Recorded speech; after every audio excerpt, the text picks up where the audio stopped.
tank ran through us, and it's wrecking the economy. So I can't wait to hear Mr. Peter Obi's insight.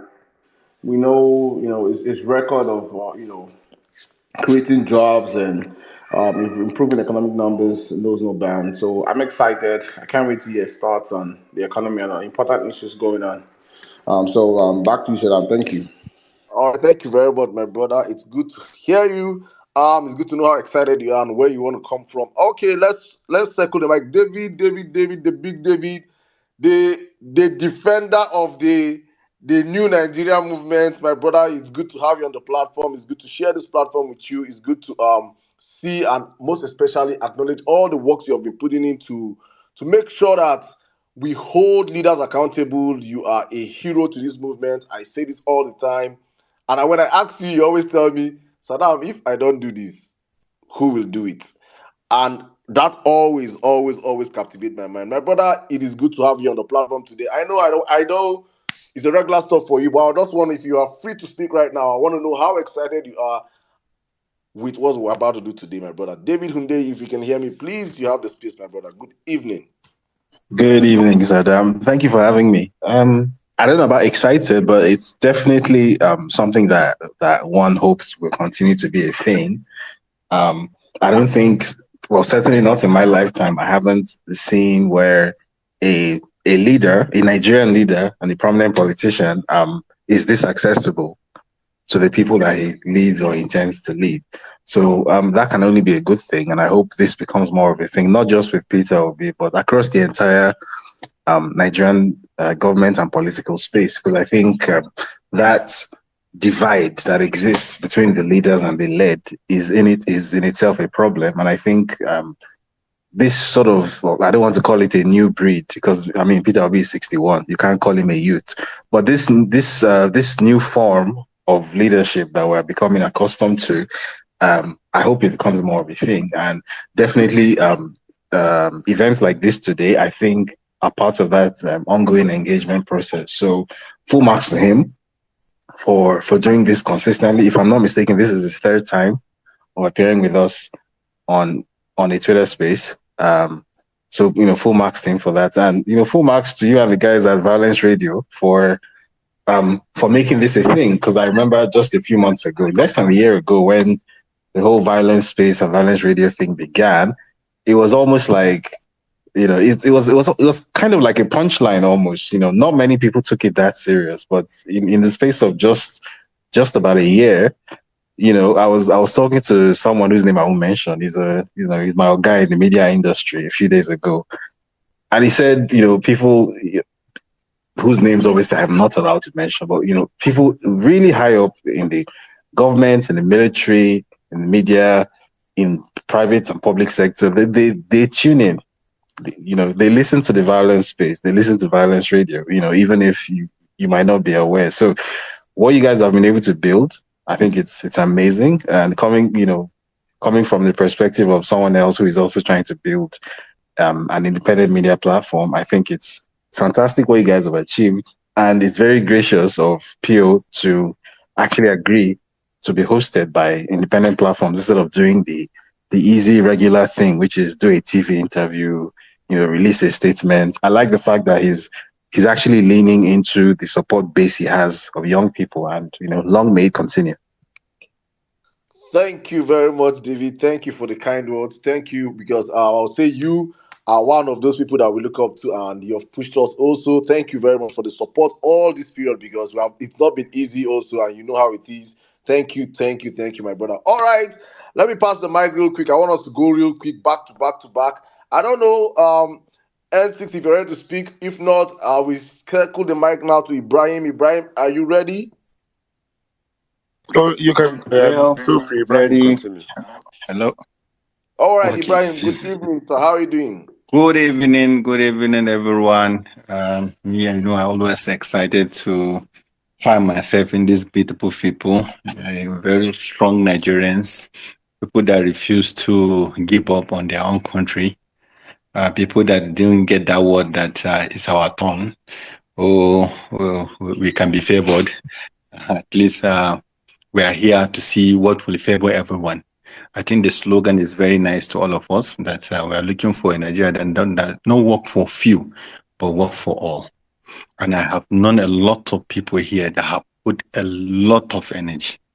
So that we can just say, may God bless you all. May God continue to give you the wisdom.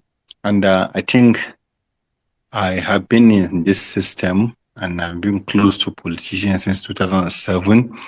But I think the best thing that happened to this country is the obedient movement. And I think our principle is one of the best things that happened to this country. I think this is the best way to do opposition.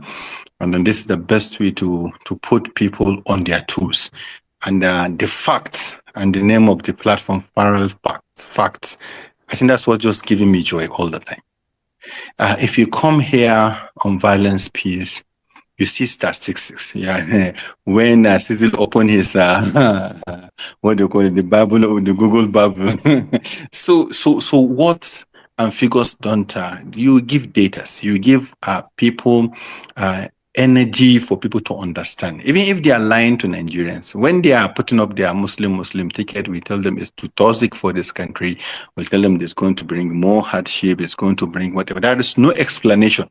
If you are following the Violence Space from the 1 to today, I think you will be, at least like Saddam, Cecil, and others, they're just like Otumba, like Jimmy. People are just like prophets. All they have said has come to pass. Today, look at where we are today. So I think it's the best platform for everyone to be here. I'm so glad that PO graciously wants to be with us all the time, because him personally realized that what we are doing, we don't understand. A lot of people don't understand what we are doing on this Parallel Facts, or this kind of obedient movement. We are not what do you call it? Photoshopping, what do you call it? Cropping people to put on the Photoshop to lie. We are not bringing Babalao to take over somebody's party. We are not lying to anybody. What we are doing basically here is just facts, because we know they are all liars. That's why they are afraid of obedient movement. All of them are liars. All of them. You can see them now. Some of them that said that I will never be a minister. I will never be a minister. And now he's lobbying to be a minister. Somebody said he's demotion. And he's like repeating a class to be a minister. He now see now happily taking minister. So they are all bunch of liars. And then they come on board the National Assembly abusing Nigerians, telling us to sacrifice, telling us to be patient, telling us all the rubbish and collecting 70 billion. So we are going to keep pushing this to their face. Violence Space is going to continue to be here. It's going to be here forever, even when PO become president in the next few months. We're still going to continue. We're not going to stop because it's PO that is now the next president. Work. I told people, we are not going to be those kind of people that will stop and start. No, you will see David bringing new words, even under Peter Obi. We're not going to cease to just follow the trend. No, what we are seeing is that we are actualizing our own dreams through Mr. Peter Obi. I think people should be clear to what we are doing. It's not a religious thing. It's not a tribal thing. It's nothing to do with anything. What we just need is just a Nigeria that all of us will be happy. A leader that will carry all of us along. Look at how he's carrying us along. He's coming to come and join us today. Okay, my brother. This is the best place we can be. Thank you, Saddam. Thank you very much. Thank you very much. You know, I love listening to Epistle all the time. It's always amazing having you on the platform as one of our co-hosts today. Thank you very much, my brother. All right, let me circle the mic to the first lady on the platform, please. We're trying to rush this rush hour, because in the next 20 minutes, the emperor, the lion, the conqueror, the champion will be with us on the platform. And then everywhere will begin to catch fire. So, but right now, let us keep the tempo high. All right, let me come to you, Anita Peter Obi. What's your surname? Anita PhD. I used to fear people with PhD, but good evening. You have the space, man. Saddam, please allow me to save my voice now. Have fun. Saddam, S6, David, Otumba, please just allow me. I'm just so excited. Just allow me to save my voice. Thank you so much. I will just wait when PO comes, I beg. Thank you. No, sorry. There's once PO come now. Everywhere we change, everywhere we change. Everybody will go down. No. It's only PO that will be up here. So if you want to say anything, now, say it now. So it's better if you have these two. Your 1 minute, please use it judiciously. Use it judiciously, please. Don't use it like Yakubu Mahmood. Please, you have 1 minute now. Don't use it like Yakubu Mahmood. Please. I'll give you Okay. 1 minute. Go on. All right. Thank you so much, everybody. Thank you. I'm just so excited. I'm so excited to be here today. The last time I tried to come up, and there was so much, just so much going on, and I hope today would not be like that day. I'm so excited. It will be a Saturday like no other day. And thank you so much, Saddam. Thank you, Tumba. Thank you, Sizo, for keeping and giving us such a platform where we can be able to share our thoughts with our principals. Thank you so much, everybody. Thank you. Thank you very much, my sister. Thank you. Let me circle to you. One of the strongest obedient soldiers on the platform. I see you, Sir Momo. Mr. Monier, good Ah, evening, Mr. Maurice. How are you doing today? good evening. Welcome to the Good evening, platform. Saddam. Thank you. I really want to thank you for this opportunity. This is a very, very, very big platform. Um, I remember when Parallel Facts started. It was just like play, and here we are. It's like the biggest news outlets, independent news outlets for this movement, which gives news that are correct and factual. So for me, this PO's meeting with us, for me personally, it's like our own presidential media chat. The PDP, Obasanjo, Yaradua, Goodluck Jonathan, they had presidential media chats where they try to connect directly with Nigerians, telling them what their plans are and what Nigerians want to hear. The message of hope. Of course, that stopped with the evil APC. That's entire presidential media chat stopped with APC because they have nothing to offer. So PO making an effort to speak to the people every time, it's very heartwarming. And the average Nigerian on their bed, in their hospitals, in the clinics, in church, they can speak and ask questions to him directly. And this platform is the best platform for that to happen. So I feel very honored. I feel very privileged that this is happening at this time. And we have such a leader. I can't remember such a leader in recent times who is very accessible. You want to speak to him every time. He's there. He listens. So I want to thank you for this platform that you've put up, and it's a privilege. It's a big, big privilege. Thank you very much.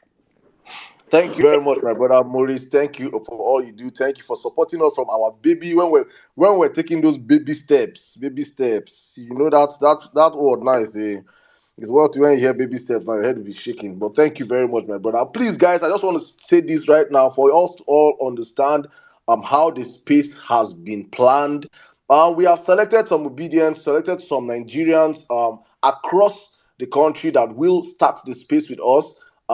Please, and questions, we made a tweet, I think last week, and we said, if you want to have your questions asked on the platform, we know how today is going to be. As I'm speaking right now, I have 100 requests right now, 100 requests. So we made sure that we say that please have your questions put through the hashtag Peter will be on Power Facts on the thread. And thousands of Nigerians followed that, and we went there and we picked some selected questions that we are going to use to start the space. So please, I'm saying this because everybody cannot come up here and speak today. It's important we understand this. Everybody cannot ask questions today. It's important we understand this. So and we there's no how I can even start doing nepotism himself and say who and who, because the request here is crazy. So please, I'm saying this for everybody to understand that you can ask your questions still on the comment section with the hashtag. If you're listening to us from YouTube, ask your questions on our YouTube comment section. On Facebook, the same thing. Send in your questions that way. And when our selected speakers are done asking their questions, which will form the foundation of this space today, we will open up the space for as many as possible people to come up. He asked me, and I told him, I begged him for 2 hours. And he said he's going that 2 hours, 2 hours. I said, yes, sir, 2 hours. Please, you have to give your people 2 hours. And he said he's going to try his best and see if he can give us 2 hours.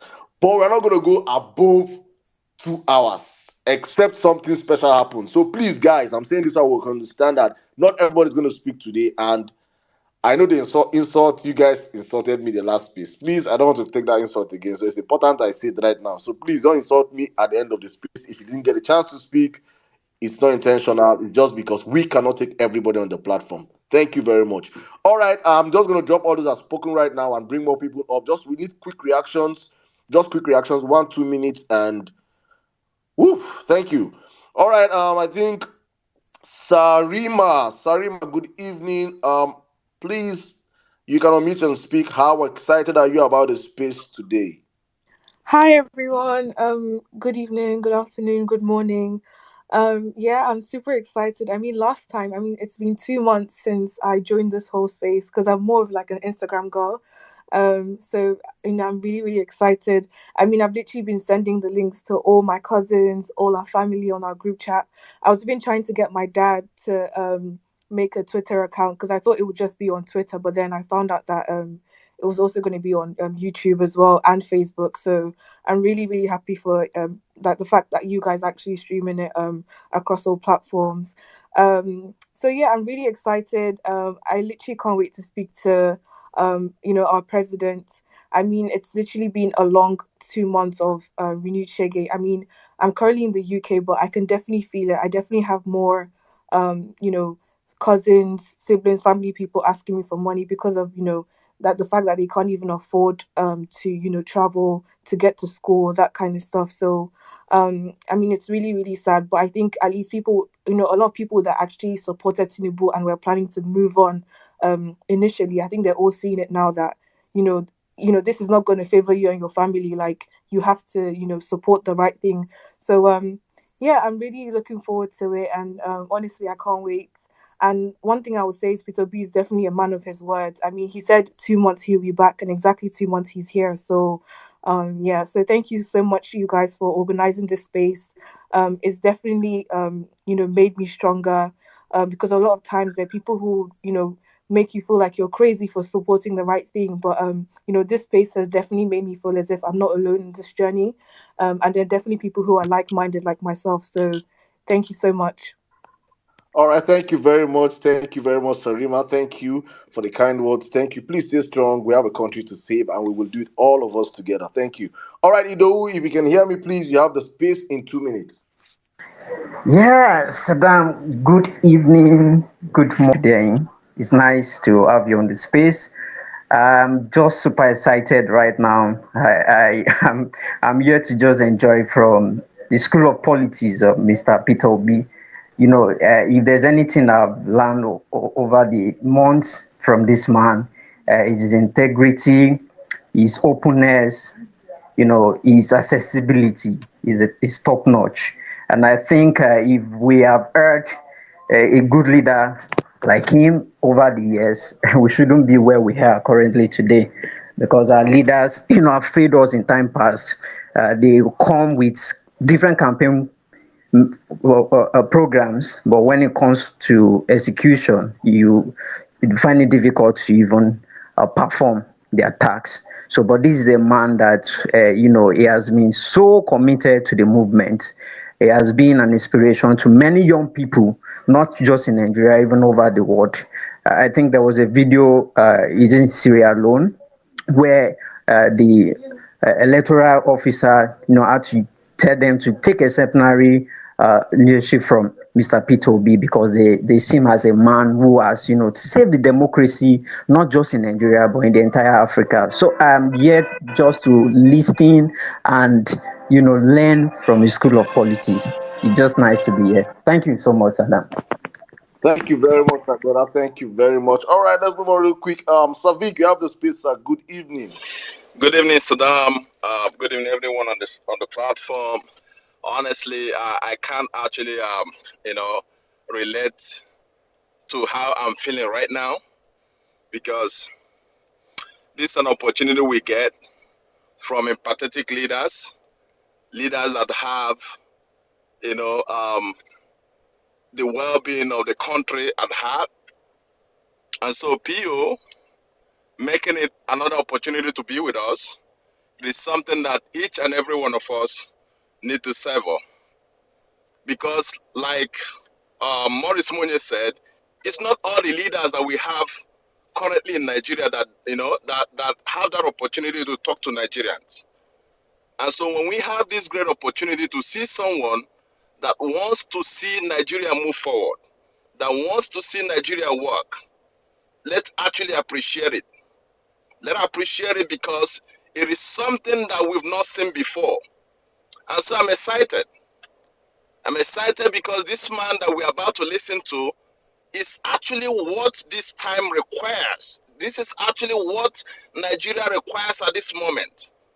A moment where we need an empathetic leader, a visionary leader, someone that is in touch with the people, someone that understands what the people feels, someone that understands the pain of the people, someone that actually can go through this, uncertain road with the people.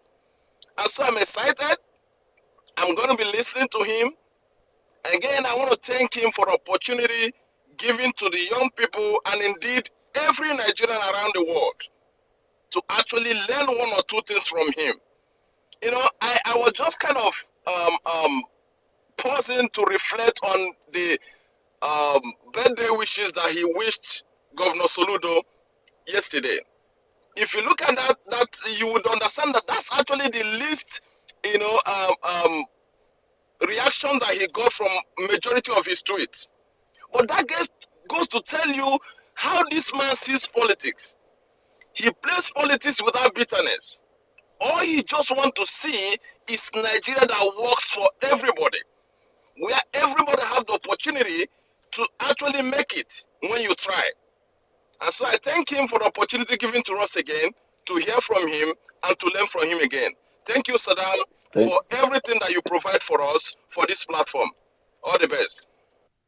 Thank you very much, Savik. Thank you, my brother. All right, let me circle to you, my brother. Jimmy, I want to do it all in 30 seconds. Is it possible? Bro, Is it I possible, no go Jimmy? take past that one. No worry. And I don't put anchor for my hand and mouth today. No worry. It's gonna be a lovely one. You dey laugh, no worry. We go break bottle after this space, no worry. Also by you too. I dey say now.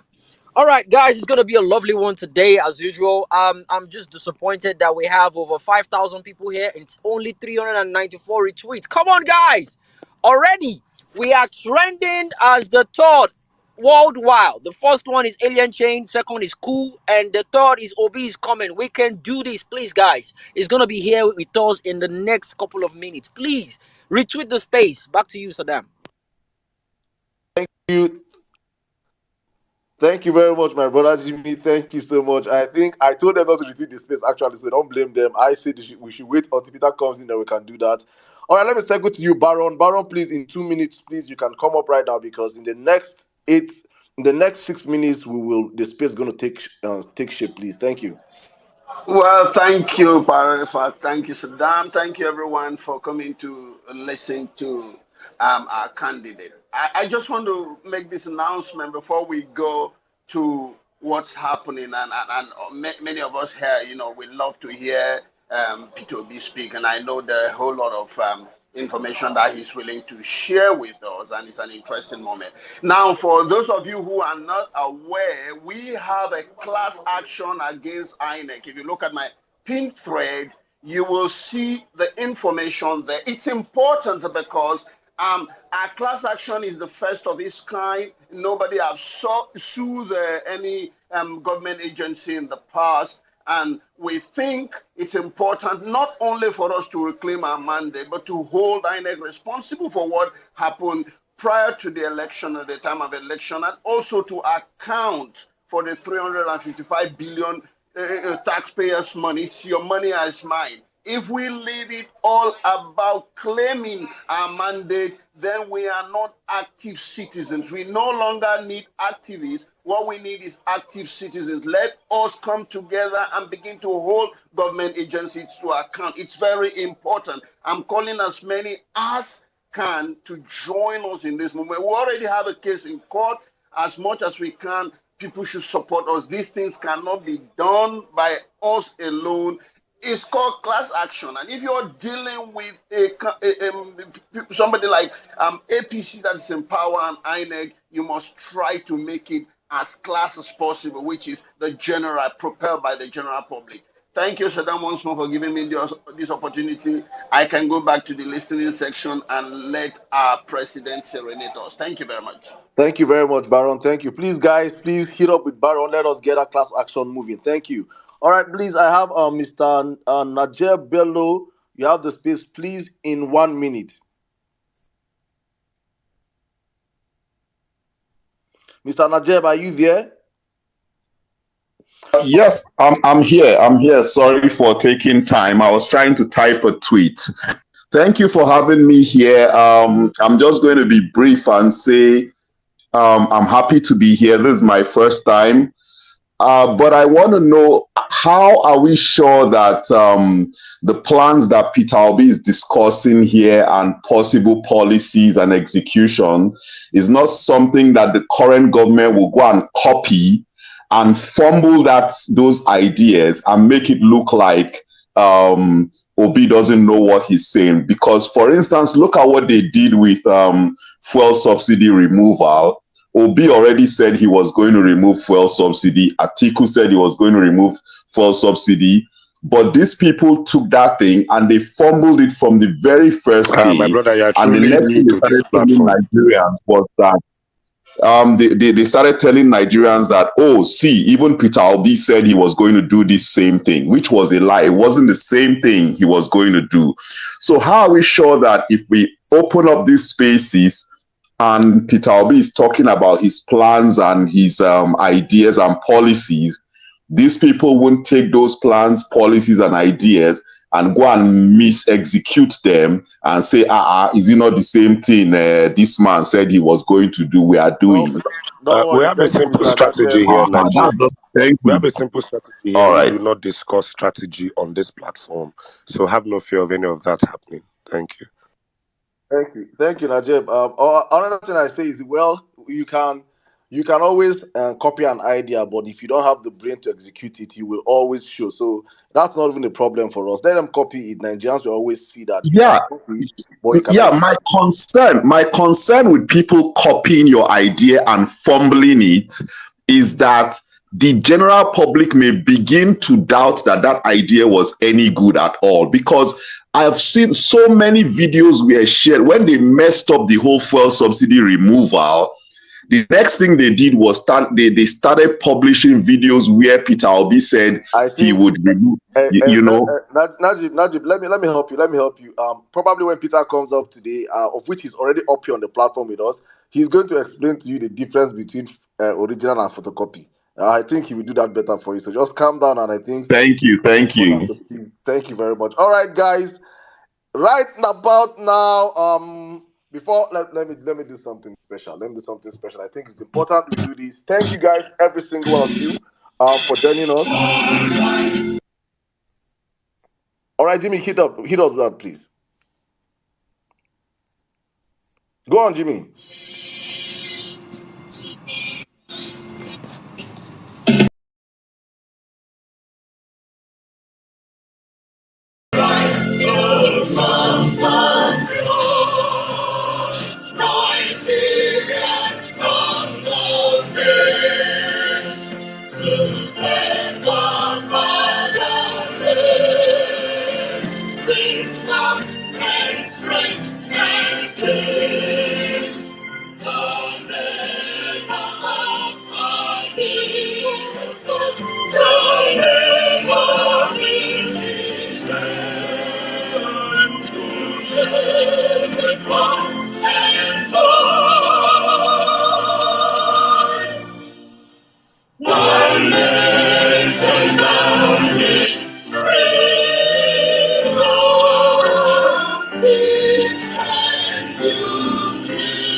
Good morning, good afternoon, good evening, ladies and gentlemen. You're welcome to the Parallel Fact Space with Peter Obi live tonight. You are all welcome. It's going to be an amazing long space. Thank you so much for joining us today. If it's your first time of joining us, you're welcome. It's our second episode with Mr. Peter, His Excellency Mr. Peter will be live on the platform with us today. If you're listening to us from any of our streaming platforms, is it YouTube, is it Facebook, is it the Violence Peace radio station, you are welcome to join in this conversation today. Thank you for us sticking with us today. Please, I want to indulge all of you on the platform. It is now time to hit your retweet buttons, to hit your like buttons, to share the space. Let everybody, let the whole world know that Mr. Peter Gregory Obi is live on Parallel Fact Space today. And if you're excited, as I'm excited to have him on the platform, please can you bless this space with a whole lot of love emojis? Let him see how much Nigerians are waiting to speak to him. Please let me see some emojis up in the building right now. Thank you. Where are those emojis? Get those emojis up, please. And I want to indulge every single one of you on the platform. Please, if you I will ask all of you. We have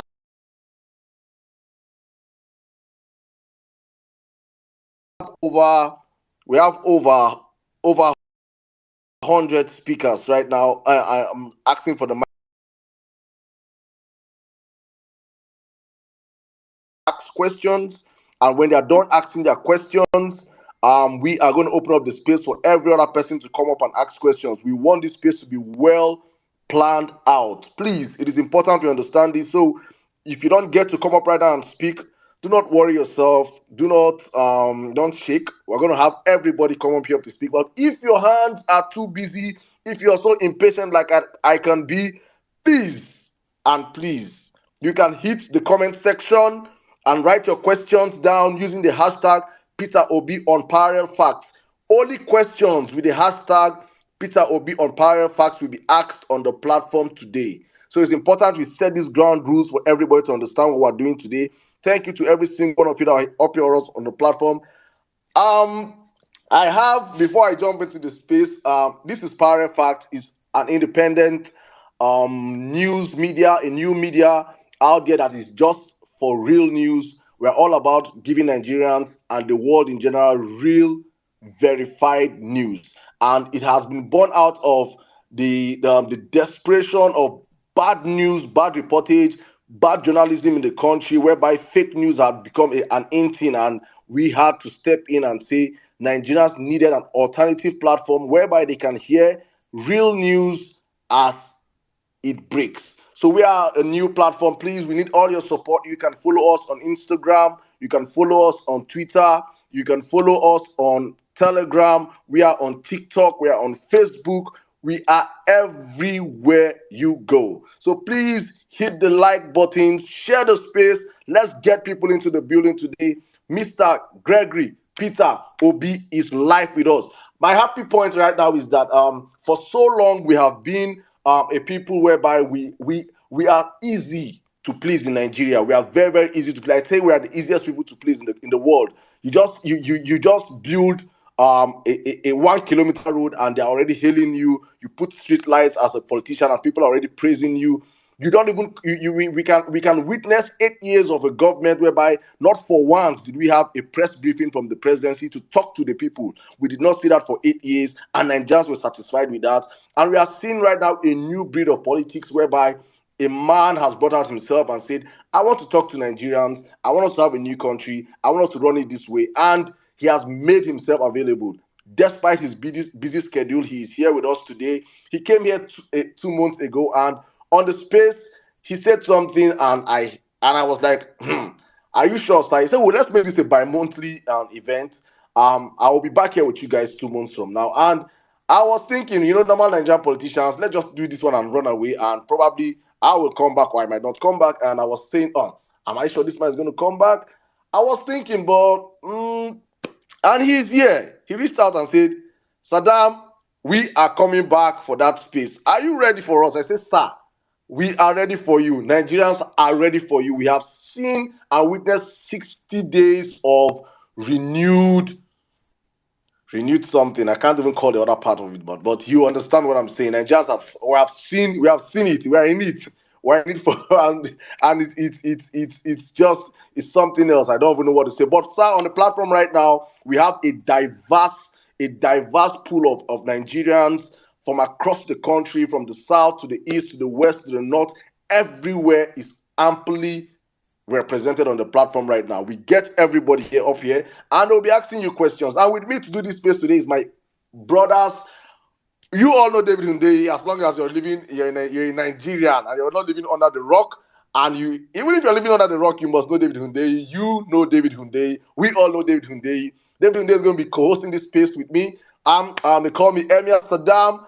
My brother N6 is going to be doing this with me also, a radio host with a whole lot of years of experience. My brother Ibrahim Abdul Karim is also going to be co-hosting this space with me today. My brother Tumba is going to be co-hosting this space with me today. I have Mommy Bolanle here up with me. Mary White is here with me. Miss Barriat is with me. Jimmy, my warrior, is here with me. My FBI is here with me. Well-Me Nigeria is here with me. It's going to be an amazing space. I promise you guys, please just sit back, relax, grab yourself some soda, water, whatever you like to drink, and some popcorn, because as usual, Mr. Peter Obi is going to cook today. This is a Gen Z platform. This is a millennial mixed with Gen Z and some boomers. We have all of them here. We're amply represented. So we are going to be hearing some terms that you're not familiarized with. But please bear with us. Thank you, guys. I see we have over 13,000 people already on the platform, and this is just 7 minutes into the show. Please, I want every one of you on the platform. Go and call your mommy, call your daddies, call your friends, your relatives. Let the whole world know that Mr. Peter Obi is here and he wants to speak with Nigerians, and he's going to speak with Nigerians. The last space we did was a record.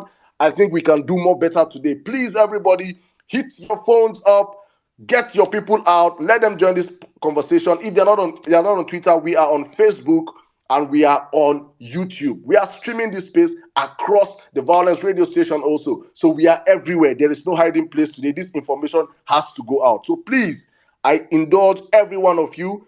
I should be seeing over 10,000 retweets on this space. If you're here for Peter Obi, I don't think you should just be listening to us speak. You should be retweeting the space as we're speaking right now. Every single one of you on the platform. Peter will not unmute his mic and speak until I get at least 5,000 retweets on this space. That's how I'm going to run this space right now. If I don't see 5,000 retweets, Oga will stay here, and when his time elapses, he will go back and chill with Madame. That's how we'll run this space today. So if you want to hear Peter Obi speak, hit the retweet buttons, share the space. If not, I will tell him, sir, please, they're not ready for you to speak. I will just be talking with my brothers up here. And at the end of that, we will pass the mic. So I'm going to pass the mic right now to my brothers to have their brief introductions, and we will circle back if you guys are ready. Because if I don't see 5,000 retweets, I know you guys are not ready. Then we'll circle back to ourselves again, probably. All right, David Hundeyi, I want you to come in right now and set the tone for the conversation. Good evening, my brother. Good evening, Saddam. Good evening to everyone on the panel. N6, Ibrahim, Jimmy, Bolanle, Otumba, and all the others. And good evening to His Excellency. I think that's the first time I'm actually using that term. I usually just refer to him as Mr. President. So this hopefully is going to be we're very happy that this time around there weren't that many technical hitches in getting him to join. I remember the last time it took almost an hour for us to successfully get him into the space. So thankfully that isn't the case now. So thankfully within the 2 hours we've said, we'll be able to achieve everything that we want to achieve today. So I'm just going to go straight into the question and answer section. So I'm going to pass the mic so that when it's time for that, then we can get started. I'm not really one for sort of like, talking around the points in the interim. So I'm going to pass it across to N6 now so he can introduce himself, and then hopefully we can get started. Hello, everyone. Good evening. My name is N6, and it's a pleasure doing this with all of you again. Peter Obi is proof that your moral compass is screwed on properly. In Nigeria, we are currently in a battle of light versus darkness. It's gone beyond politics. In a nation where a governor will get up and say, I will never be a minister. In a nation where politicians lie, we have a man who tells you, I will be with you a month or two from now. And that is what we are currently doing. It feels refreshing to have a Nigerian politician that you can beat your chest and take his words to the bank and they will be worth cash. Peter Obi is the future of this country. He might not be our best politician. I keep telling you people, he's not perfect. He might not be our best politician. He might not be the most eloquent. He might not be the sexiest. He might not have beer. He might not be light-skinned. He might not have six-pack. But at least he is a stepping stone to a greater Nigeria. I appreciate you, sir. Thank you very much for making us believe in Nigeria again. Thank you for being a man who keeps his word. And thank you for being here. It's going to be a fabulous day. Please, one more time, remember, don't waste your time here requesting. You are more powerful commenting in the comment box. We are going to be reading and compiling a lot of those questions. So if you don't get the opportunity to speak, trust me when I tell you your thoughts and opinions still matter for this show today. God bless you all. God bless Nigeria. I love you all.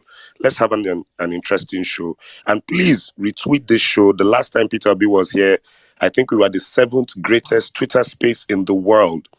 And I think today, Elon Musk suppose no say he get waiting they happen for Nigeria. I love you all. Let's have an interesting show. All right, thank you very much, N6. Please, Barry, please sort your audio out, please. Thank you very much. All right, guys. Let's move on right now. I think, let me see how many retweets. If not, I will just... Okay, we've done halfway gone. We have over 17,000 of you. Those of you just joining us right now, please retweet the space, share the space. Let people know that our excellency is up on the platform. Mr. Peter Obi is here, and I will do him the honors. I don't keep to my own words. But if I keep to my words, I will not start this space till I get 5,000 retweets. So I'm not going to keep to my words. I'm just going to start the space right now. Mr. Peter Obi, good evening, sir. Your Excellency, it is a pleasure to have you on the platform today. Thank you very much for keeping to your words. Thank you so much. Before I bring you in, sir, let me allow Ibrahim and Otumba do some favor to us and brief introductions, please. Ibrahim, you have the space, please. Good evening. Thank you very much. I'm happy to be here. I'm speaking from Kaduna. I'm born in Sokoto, a Muslim. Just to make people that are listening to us to understand why we are here. We are not here based on tribe. We are not here based on anything. And I've been telling a lot of people, is when you go close to Mr. Peter Obi, you understand the kind of person he is and what he's bringing to this country. And a lot of people have been brainwashed, more especially up here in the north. They try to portray him who he is not, and they try to. But it's our own duty, at least they can see. Some of them are here, some are for having a news outlet, and I hope they will do justice to us, at least to report what they are hearing from the man himself, and also to make people, more especially in the north here, to understand it's not about anything. It's for us to create Nigeria that work for everyone, not just work for the few. Thank you. Thank you very much, Ibrahim. Thank you very much, my brother. An amazing person you are. Thank you for the work you do also. Thank you. All right, let me circle now to your Otumba. Then we will start the space appropriately. These are the 5 hosts for today. Yes, Otumba, if you're not busy, you have the space right now. Good evening. My brother, good evening. I cannot be busy. Good evening, good afternoon to everyone from my side. I'm popularly called Otumba, indigenous of Osun State, born and raised in Lagos, so representing the Southwest region. Currently residing in Houston, Texas. I'm so excited. It's a privilege and honor. I think I remember meeting you in Houston during the campaign period. You made me really believe in Nigeria, and I'm forever grateful for that. So I look forward to hearing your insights on, especially economics and security. So glad to have you here. Thank you. Back to you, Saddam. All right, thank you very much, Otumba. Thank you very much. I think these are my 5 co-hosts for today. I think, but I should allow all my moderating speakers have a minute to just do a brief introduction of themselves, and we will circle to you, Mr. Peter Obi. Let's take our ladies first now. Mombolale, good evening. How are you doing today? Good evening, Saddam. I'm doing very well, thank you. Your Excellency, welcome to the space. My name is Bolanle Emia Bata of the Anibaba family of Lagos State. I'm so honored to be here with you today. I yield. All right, thank you very much, Mami Bolanle. Thank you very much. All right, let's circle back to you right now. My warrior himself, Jimmy, how are you doing today? Good evening. I'm fine, Saddam. Once again, good day to you, everyone. Your Excellency, you're welcome to the space. My name is Jimmy, Yoruba from Ibadan, and I'm currently based in Chicago, Illinois, right now. Nice to have you in the space. The last experience was splendid, and I'm definitely certain today is going to be excellent as well. Thank you so much for having us. Thank you. Are you back to you, Saddam? Thank you very much, my brother Jimmy. Thank you. Okay, let me circle to you right now, Mrs. Mary White. Good evening. You have the space. Hi, Dewusa. My name is Mary White. I'm really excited to have you on the space today. I can't really wait to hear your voice. Thanks. All right, thank you very much. That was brief. Let's go right now to well-meaning Nigeria. As the name sounds, well-meaning Nigeria. You have the space, my brother. Good evening. All right. Yeah. Thank you, Saddam. Good evening, sir. Good evening, Your Excellency. I'm popularly known around here as well, meaning Nigeria. I think some people now call me Osaiti Obemudia for some reason. I'm from Edo State, popularly known as the headquarters of the Obedient Movement, like they call it. So thank you for coming. Thank you for keeping to your promise. I believe we'll have a very great space. Thank you very much, Saddam. Thank you very much, my brother. Thank you. Okay, let me end this part of the space by introducing my sister, Miss Barriat. You have the space. Good evening. Good evening, Saddam. Good evening, Mr. Peter Obi. Thank you for being with us. My name is Maureen Barriat Kabruk. I am a daughter of Southern Kaduna, and I am a proud Nigerian, and I am proud to have you here speak to us. Thank you so much. Thank you very much, Nigeria. This is Nigeria on the platform right now, sir. We have everyone across the country up here trying to have a good time and listening to you speak. We're about to get the space started right now. Thank you, every one of you that are already using the space, sharing the space. We have 18K of us on the platform. We can do better. Let's get our numbers up, my people. Let's get our numbers up, because as I'm speaking right now, I am going to yield the mic right now to Mr. Peter Obi himself. Good evening, sir. Please, if you can reintroduce yourself. The conqueror, the champion, the lion is here.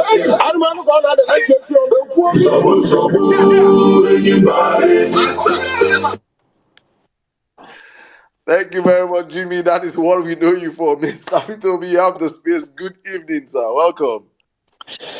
Well, good evening. I hope you can hear me very well. Loud and clear, sir. Go on. Good evening, Saddam, my brother David, M6, Ibrahim.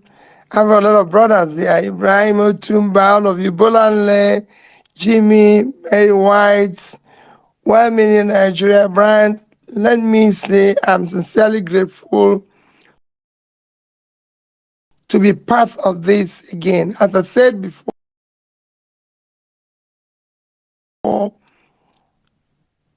this will be every other month.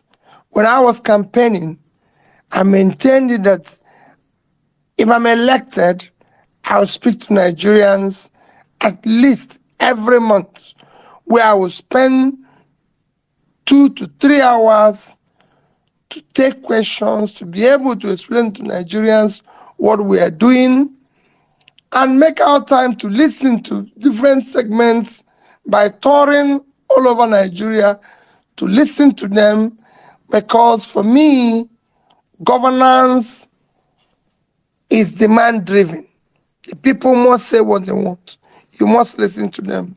So I'm sincerely grateful to be part of this, and I assure you, I will try to learn more from you than telling you more. It is about a learning process. The job of a leader is to learn, and then use what is learned to serve the people faithfully. I will explain 1 or 2 things, and I will listen to you. So thank you. Thank you very much, sir. Thank you. It's a pleasure having you on the platform. As you're learning from us, we are also learning from you, and we're tapping from your wisdom also and your humility.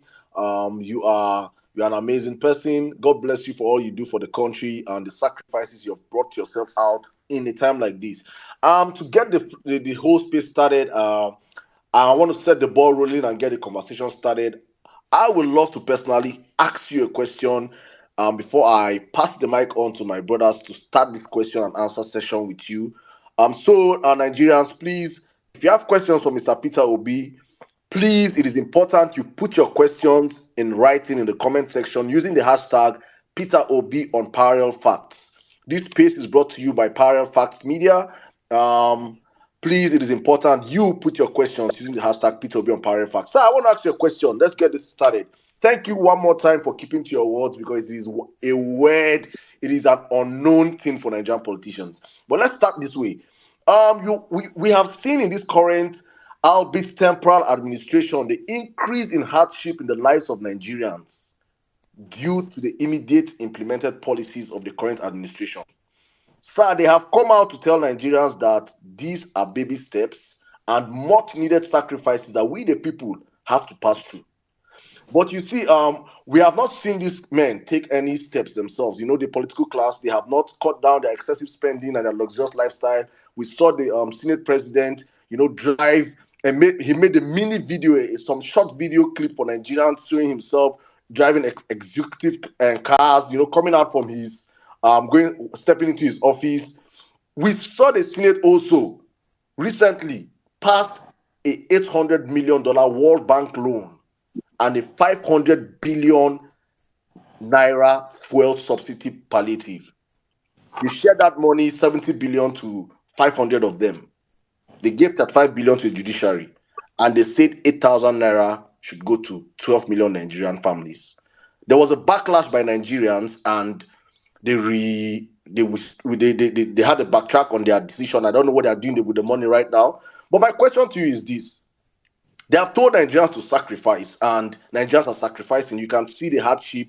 You can see Nigerians trekking across the country. You can see, evidently, we online, we see the hardship. We see what Nigerians are passing through. I want you to tell Nigerians what you would have done differently if you had the opportunity of having 500 billion naira and 800 million loan from the World Bank. Thank you, sir. Well, thank you. For your comments. I wouldn't say all the question is a comment and what I would have done differently and everything. If you go back to my tweets of 19th of September 2022, I did mention the problems of the country and the way to approach it. In the country called Nigeria, we have a few problems which has to be religiously and simultaneously followed simultaneously. When I mean simultaneously, none will be left to the other and everything. The number one problem we have here is corruption. I keep repeating it. Corruption kills three things that makes a country. It kills entrepreneurship. Nobody's enterprising in a corrupt country. Thereby, there's no creativity, no introduction of any new thing, no. Corruption kills professionalism. It kills hard work. Because what it does is that it allows people to have wealth without enterprise. And when you have wealth without enterprise, you kill the entire system. So that's number one problem. Our number two problem is cost of governance. Totally unaccepted. Number three is what I said about subsidy is a criminal setup. And of course, number four, you have issue of foreign exchange, the value of naira, which again can be done with productivity. These are economic things, economic issues. In economic issues, you think every one and each of them through before you start any form of policy formulation and implementation. And if you follow these 4 things that I said simultaneously, you can start solving the problem. And it is not that Nigerians are not going to go through hardship. They're going to go through hardship and difficulties, but it won't be as it is today. What we have today is a question of what I said. We are still trapped in the process and thinking of yesterday. And if you're trapped in that process, you will not meet tomorrow. For example, number one issue is corruption. If the key people, all of us politicians, decide we'll end it, starting from the number one person. If you're not involved, those around you are not involved, you reduce it by 50%. And I'm not talking about chasing people who have stolen in the past. I'm talking that will be dealt with in separate note, but saying that forthwith from today, nobody will continue on that path. We will ensure that all the revenues of this country are accounted, they're transparently held, and would judiciously utilized. Number two is to deal with the issue of cost of governance. I was just talking with somebody yesterday who was able to convince me, because they had an argument. What I mean, when I finish, you know what he convinced me. But he had an argument which some people supported at an airport while we were waiting for flight at Asaba Airport. Was able to tell me how it is not huge a cost for states to own plane, states, governors to fly private jets, people in government to do the same and everything. And when he finished, I asked him a simple question. What is the GDP of Nigeria? And he said it's about $400, $500 billion. I said, what is per capita of Nigeria? Per capita of Nigeria. It is important that we know this. He said the same thing. I said the per capita is about 2,000. I said, fine. So you have a GDP of 400 billion. That is your entire country. And a component of that country, some people are qualified to fly private jet and do this. I said, okay, we have borrowed this democracy from United States of America. So it's good to go back there and see how it works, just to learn a little bit. I said, are you aware that there's a state in America called California? He said, yes. I said, that state in America is about 3.6 trillion GDP. So if you're 400, there are 9 times your size. He was looking at me and said, there are 3 times your size. He said, well, we're not talking about America. I said, no. There are 9 times your size. And that state have a per capita that is about, call it 30 times minimum. I know per capita in America, of California, is about $60,000, $70,000. So I said they have about 30 times your per capita. And I can tell that if governor of California decides to go to Washington and he charter and he goes into goes with a private jet, he will not land in Washington before he or she is removed from office. He does not have a lodge in Washington. He stays in a hotel. And he cannot stay in a hotel where he will pay $2,000 a night. He will not wake up in the morning before they remove him.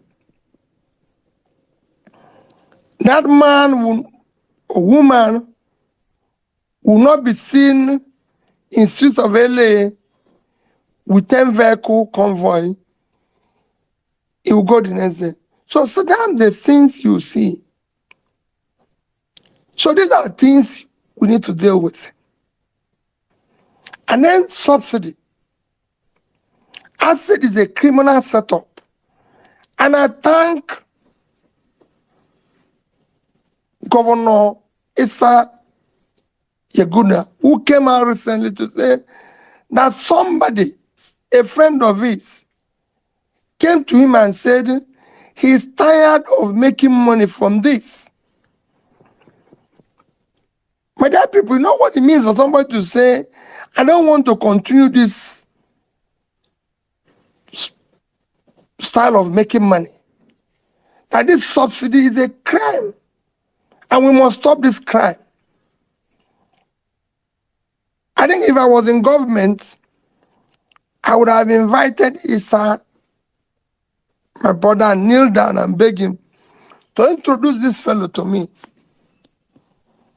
Because I need him as a friend. I haven't repented to help me in dealing with this. It is this criminal component of it. If you look at my tweet, first I was able to show that the quantity they say we consume is twice what we are supposed to consume. And I gave instance, compared it with a country, Pakistan. Similar population have more road network than we have. I don't know whether they have more car or not, but they use half or less of what we consume. So that's where you will start. That's why if you look at my tweet that said, I will reduce 50% of what we already pay for the subsidy. Having reduced that, you try to remove the criminal component of it.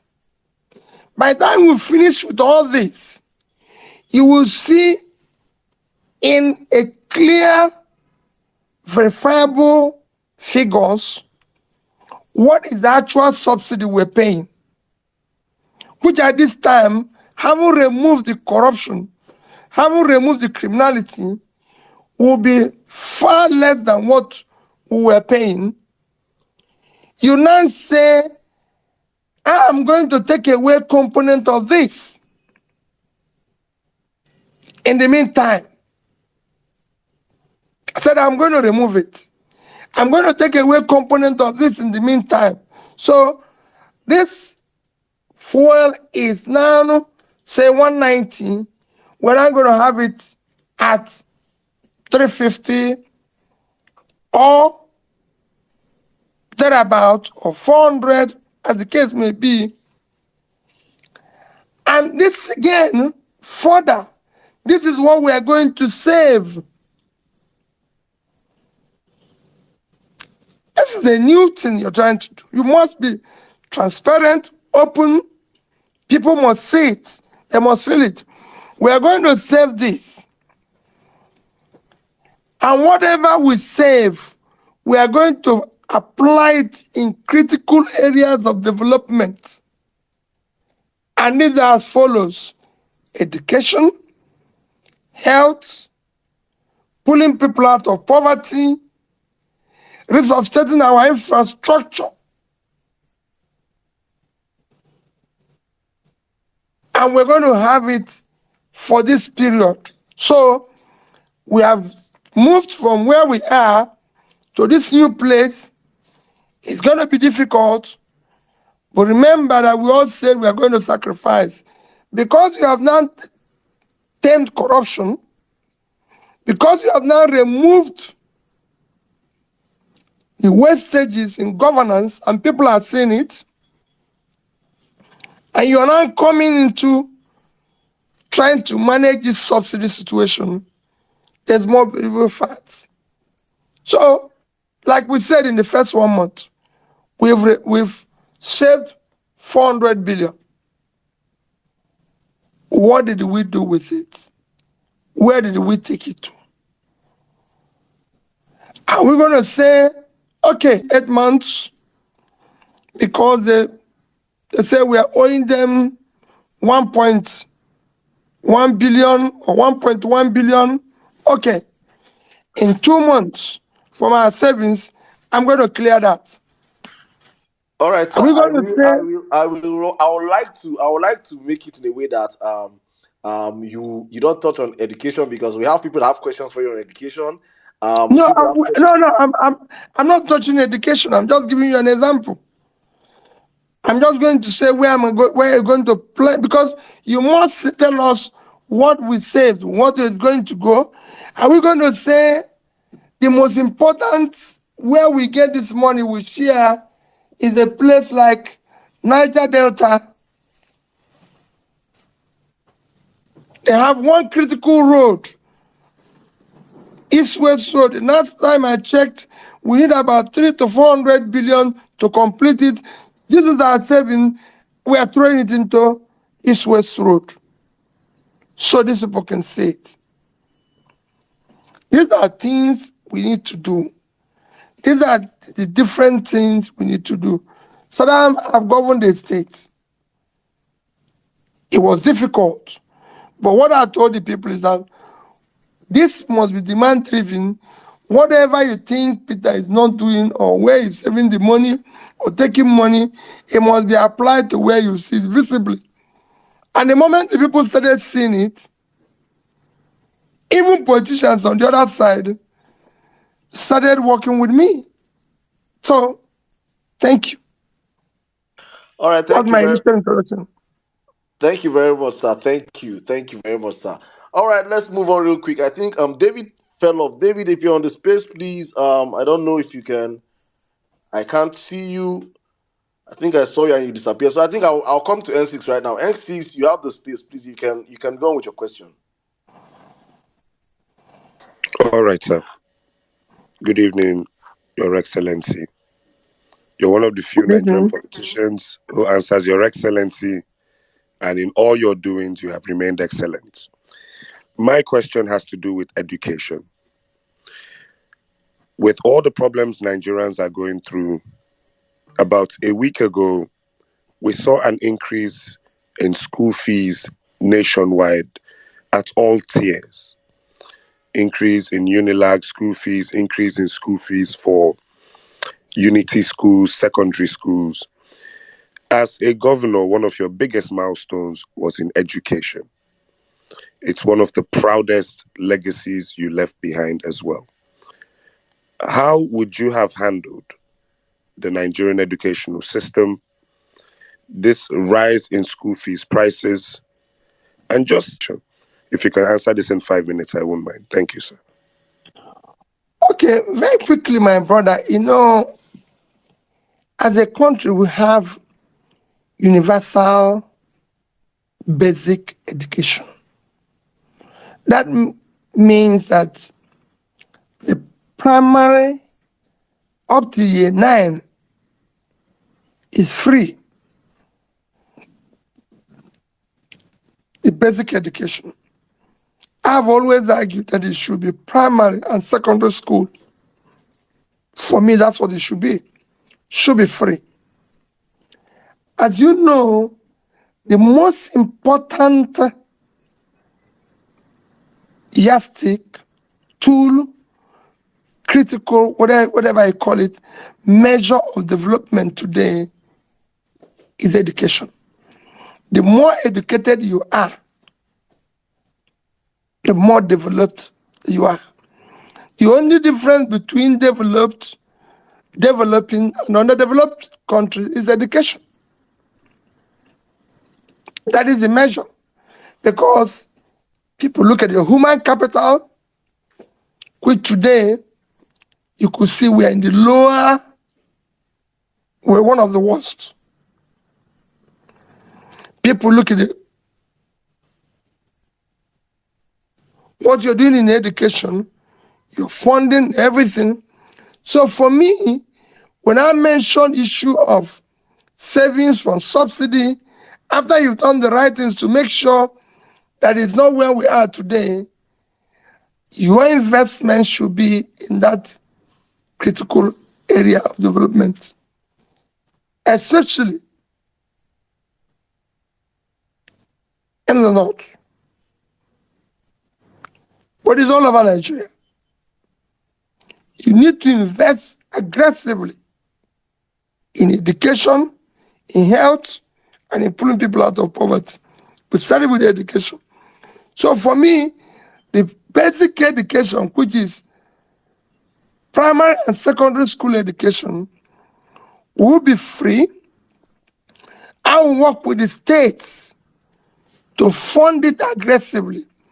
We did it as governors, and what we did is to say, it doesn't matter to me whether it's private, private, public, owned by agencies and everything, we are going to support it aggressively.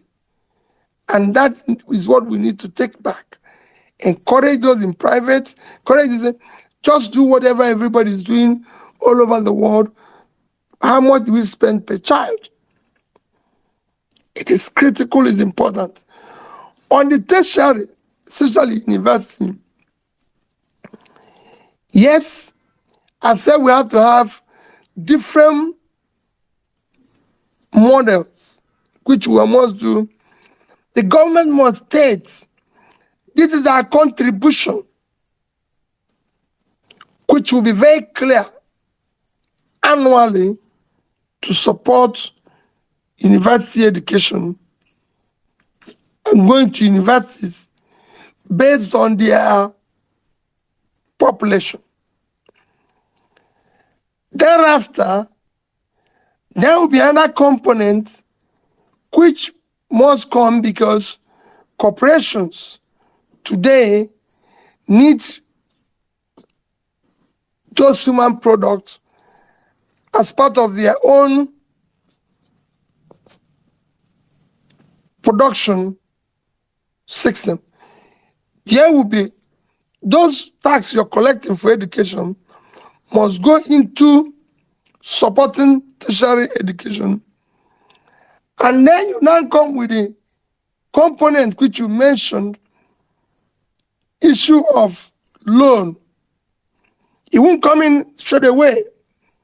So initially, you have to bear this cost until you're able to have a properly articulated loan procedure, which will allow students in some areas, because it's not in every area, when you start, in some area, to have access to this loan, because you're sure when they leave school, they will be able to get a job that allows them to pay for this.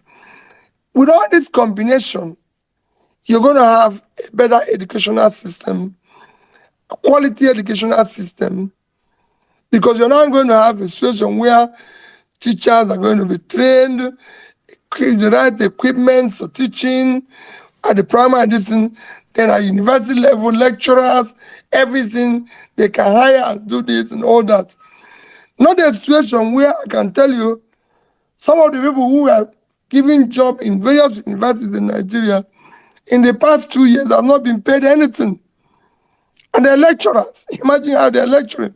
Imagine how they're living. These are things when we talk about saving money or saving costs of governance, where you're going to channel them to. Thank you very much, sir. Thank you. Thank you very All right. much for answering my question, sir. Thank you. All right. As we wait, David to come back, I think we'll just move on right now to Ibrahim. Ibrahim, if you can hear me, please unmute your mic and speak. Thank you, sir. Yeah, thank you very much, Sadam. Thank you, Your Excellency, for being here with us. I'm from the north. I can say my question directly going to go on agric because that's what I think will be one of the most commitments that you are going to give to the northern part of the country. And you have cited a lot of examples to us when you are doing your campaign about the issue. But in the economic aspect of it, I found it very difficult to comprehend and understand what really happened to the country. For example, we have different programs done by the previous government, and also this government has declared state of emergency on food production.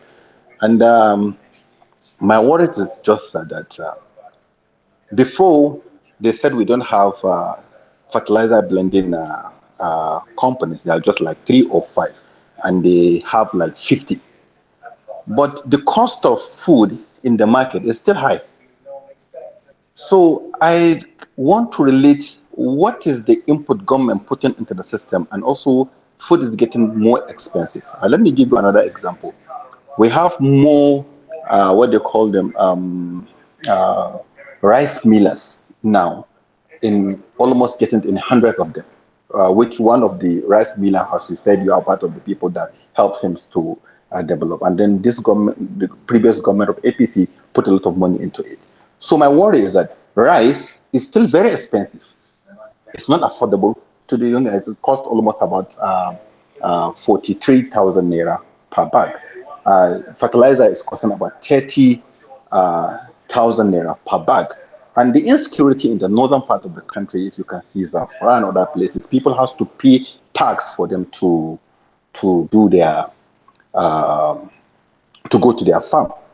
And another thing that is scaring us is that the more in these villages bring out this produce to the city is by transport. And this subsidy issue is so affecting the rice issue. So with all this, the word that Saddam don't want us to put, the renew, whatever that we used to call it, which everybody is feeling today. So my question is directly to you, sir.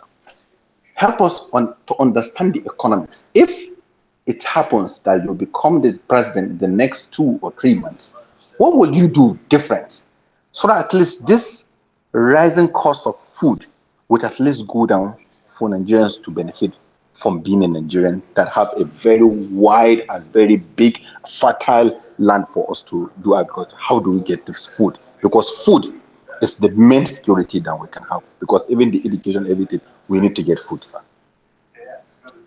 Well, thank you, Ibrahim. Ibrahim, I've said a lot about the issue of agriculture and issue of implementation of various policies, projects, various schemes of the past. What you're experiencing is poor implementation of those schemes. They were not properly executed. They were not properly channeled where they should go.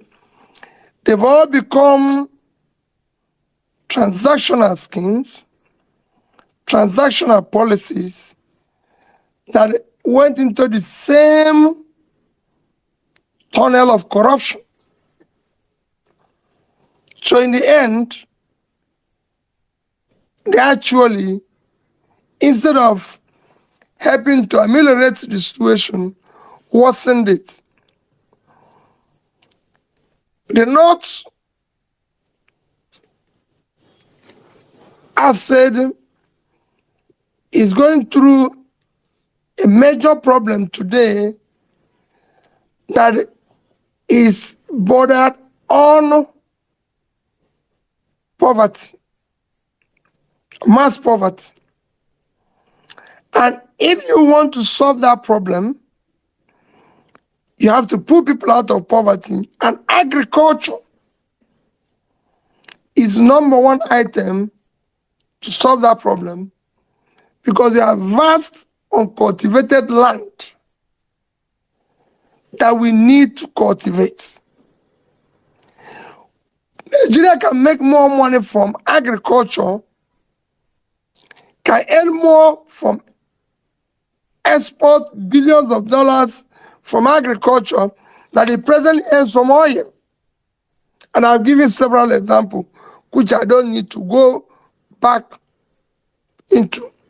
Because you've seen me, Brian, you followed me everywhere where I say that Niger State alone is 2.5 times the size of Netherlands. And if Netherlands can do export of agricultural products in 1 year of over $120 billion, which is about 6 times what Nigeria earns from oil, Nigeria can do more. We can earn more from it. And we will be able to do today in Dubai, small space, the same holidays that call it anything, they are now doing quite a number of agricultural products. We have massive uncultivated land in Boronu, 70,000 square kilometers, which again is about not exactly, but about 2.5 times the size of Netherlands. So we have opportunities that are there. And to pull people out of poverty is to invest in this land. But you have to do it through the right channel. You have to do it properly. It has to be through verifiable and means people can see. Governance is a very simple thing. If we said, you talk about having more rice mills, having more this and everything. For example, Ibrahim, I will show you how Anchor Borrowers program have been implemented in other countries. I show you how growers have implemented in other countries. Who did we give money for the art growers? How did we channel the funding for it? The rice millers, are they the ones we are funding in order to fund properly those who are going to supply them inputs? So if it's a rice mill, are we supporting the big miller to be able to support those who are going to support in paddy to be able to give us the rice? Who are we dealing with? And what are we trying to achieve? I said in economic program, you must think it through. We can change all that and do it properly. When it's transparently implemented, it will work. It is not something we need to go far to find, whether it's the fertilizer or anything. All these are not coming down, Ibrahim, because it's based on transaction. Otherwise, it will be cheaper, it will be competitive, because labor is cheaper. First is that, how are we doing it? Ibrahim, we have a Bank of Agriculture, domiciled in Kaduna. And this is being implemented to the Bank of Agriculture. Who are the beneficiaries of this loan? Are they farmers? Are they politicians? These are questions Who are those who are involved? I have seen this. I've seen people, even in my own state, when we came in, there was a standing agricultural loan. When we tried to recover it, none of the loans went to farmers. The funds ended up in hands of politicians. It must be proper.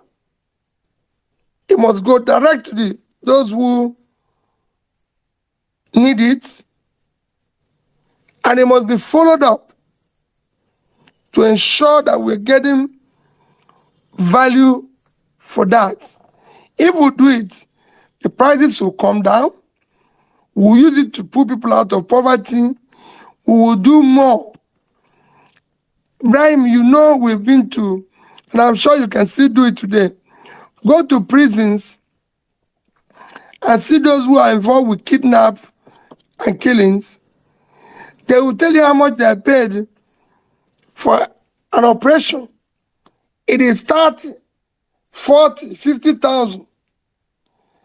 Which means if they have something they're doing that can give them that amount every month, that's it.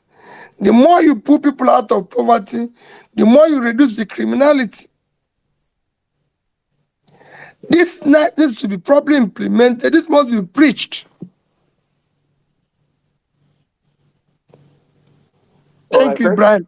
Thank you very much, sir. Thank you. I think it's only justice I pass the mic right now to a lady, Miss Barriat, and our first female question of the day.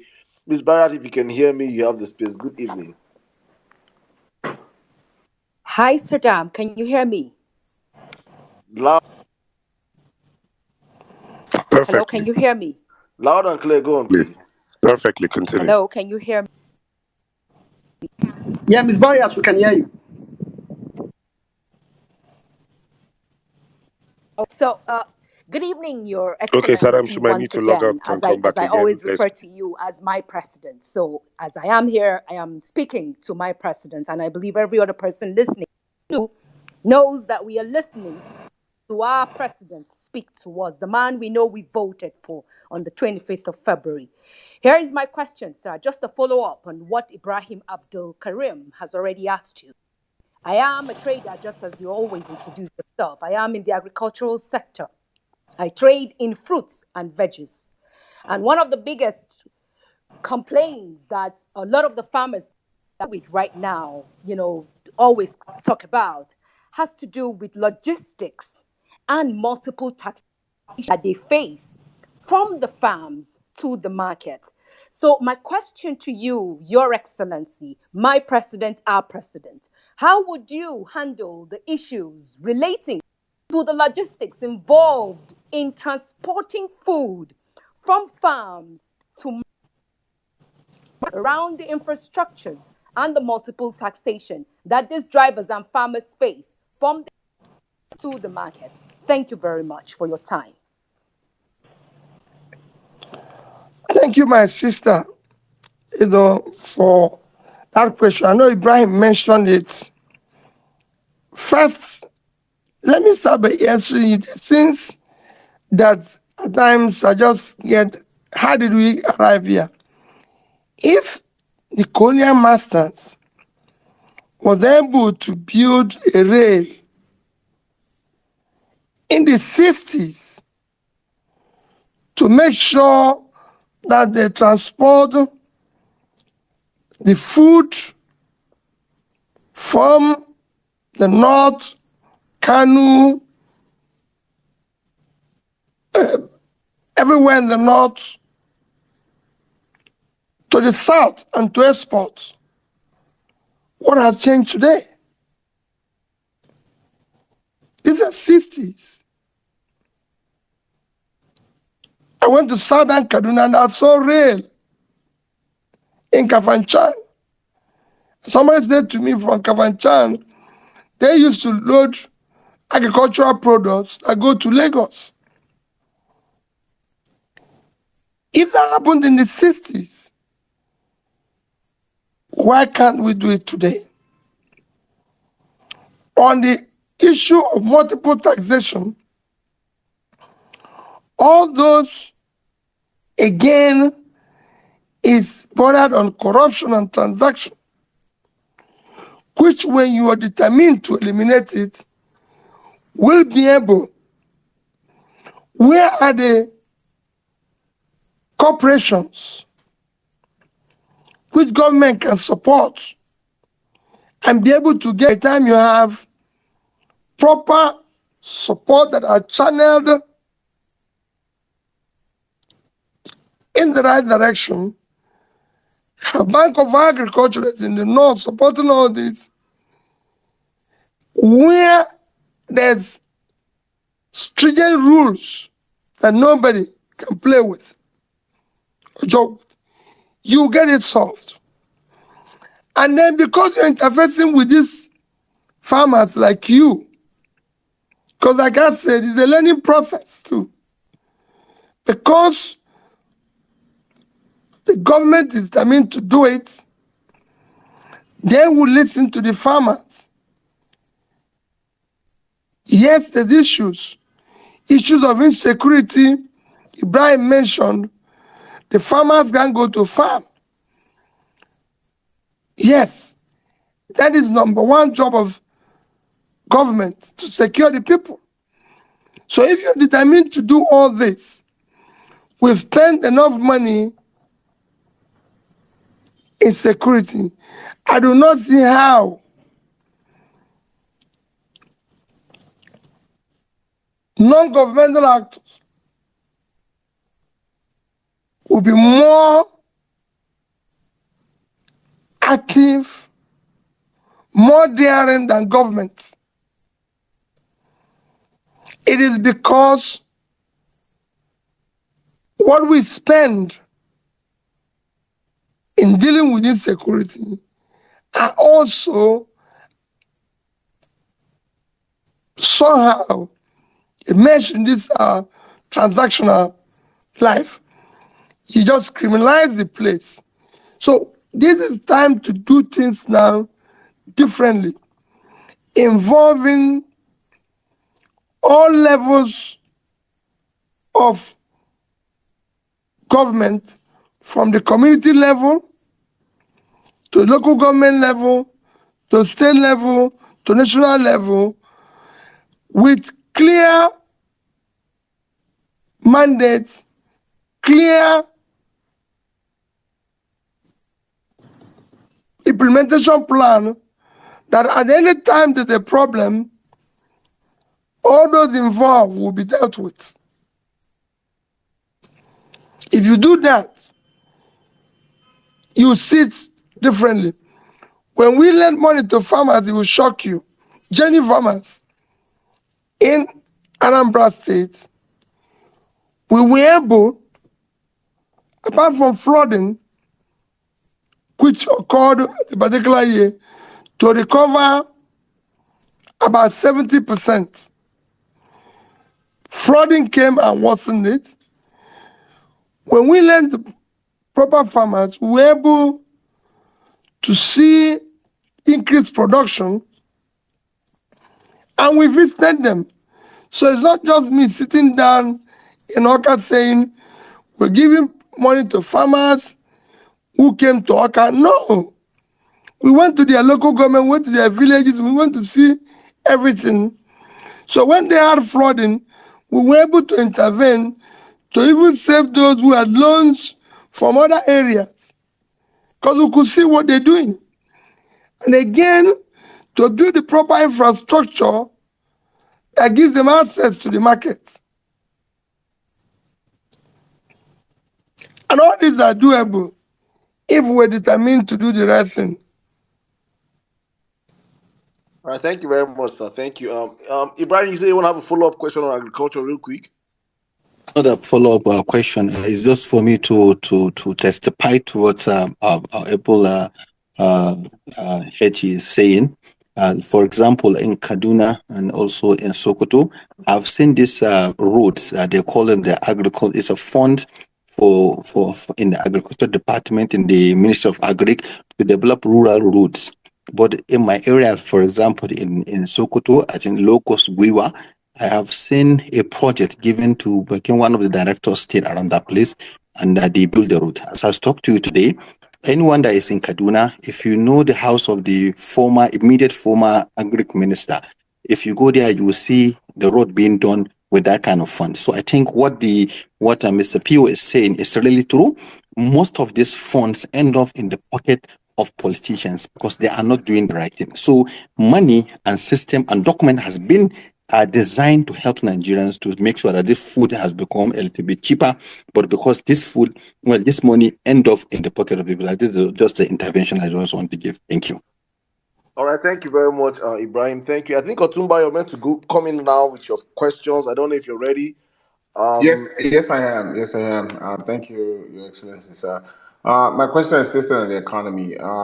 Given the economic downturn, we're seeing multinational companies report massive losses. From Cadbury, I think they had 20 billion in losses. MTN, 131 billion in losses. The NGX, 232 billion. Nigerian Breweries, 71 billion. Guinness Nigeria, 18 billion. Airtel is, I think they reported about $151 million in losses. And a lot of this is attributed to the floating of the Naira. We've seen the dollar, we see the Naira weaken against the dollar. We've seen Naira weaken against the British pounds. If you were in charge of the economy, which hopefully you will be soon, what economic policies would you help implement around the floating of the Naira? And also to reduce, these losses? Because as just an ordinary person, seeing these losses to me translates to budget cuts for those companies, which translates to either layoffs, massive layoffs, or reduction in employment opportunities for Nigerians that work in those companies. So, what will you do around the floating of the Naira? Thank you. My brother, let me tell you, if you look at my tweets about the issue of Naira exchange, I mentioned it in that tweet I mentioned about 19th of September last year. First is that what you have that is affecting your Naira value is the value of your reserve.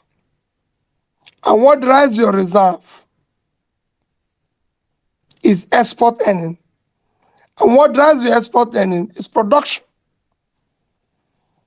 Because your sources of revenue, as far as foreign exchange is concerned, is oil, which most of it is stolen. You have no agriculture, you're not exporting enough. Your factories are not producing enough for export. You have difficulty in dealing with the issue of earning dollars that would have increased your reserve and helped to stabilize and reduce your rate of exchange. What we have recently is every country in the world, I can tell you, manages the rates of its exchange. Yes, they will tell you you can float it, but you can't float without knowing or managing your supply. You can't float what you don't have. I believe that the rate of exchange, the era was overvalued. For me, the first step would have been to do the things I won't say here that I would have done to be able to get some funding that would have allowed you first devalue the currency, because it's overvalued where you have a situation where you have 450 official rate and almost 750 as parallel market rate, which was allowing all sorts of things. If we had moved from 450 to about 600 or thereabout, and be able to still manage it by getting enough money to meet up existing obligations.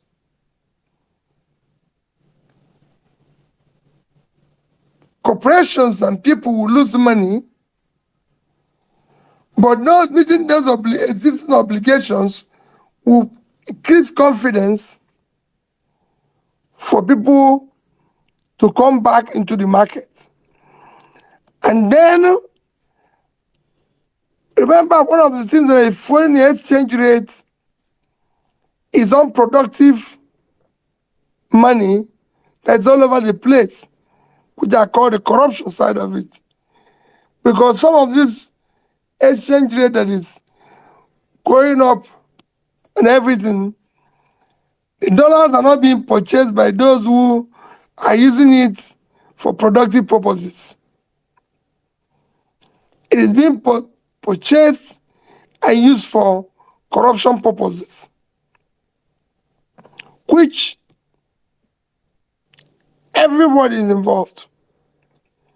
So you can stop it. Today, you know, for various political activities, and people in government are now transacting in dollars. It is an open secret. So we are in difficulty. Some of this we have to start doing it differently. I'm not going to say, that's why I said I will not be dwelled in the process of yesterday. I'll be dwelled in the process of today. When I was in government as a state, we decided to have what we call subnational savings. And that was why in Anambra State, we were able to have, by the time I left, $150 million in savings. We said we're going to divide our savings into three. One should be in foreign currency. Since we trade in dollar, let's save in dollars. One should be in naira. The other will be in investments, shares and stocks and bonds, and local bonds. And that's what we did. So I have $150 million in savings. You've read in Ngozi's book, I refer to it every day, where he said, I supported savings, because I know what the reserve would have been. If you ask Mr. Ganga, who was there, who actually was the architect of the Sovereign Wealth Fund, he would tell you that if there's a governor who gave him all the support, I was there. So, for me, the things we would have done differently, because we didn't do it in the past, we're suffering now, but we can start today to do it. If we had done the right things and be manage the rate more effectively, and then support all exportable items in order to earn revenue, stop the oil stealing, which the government have said they're stopping and everything. I said that I was a little bit disappointed that we caught a ship that had 8,000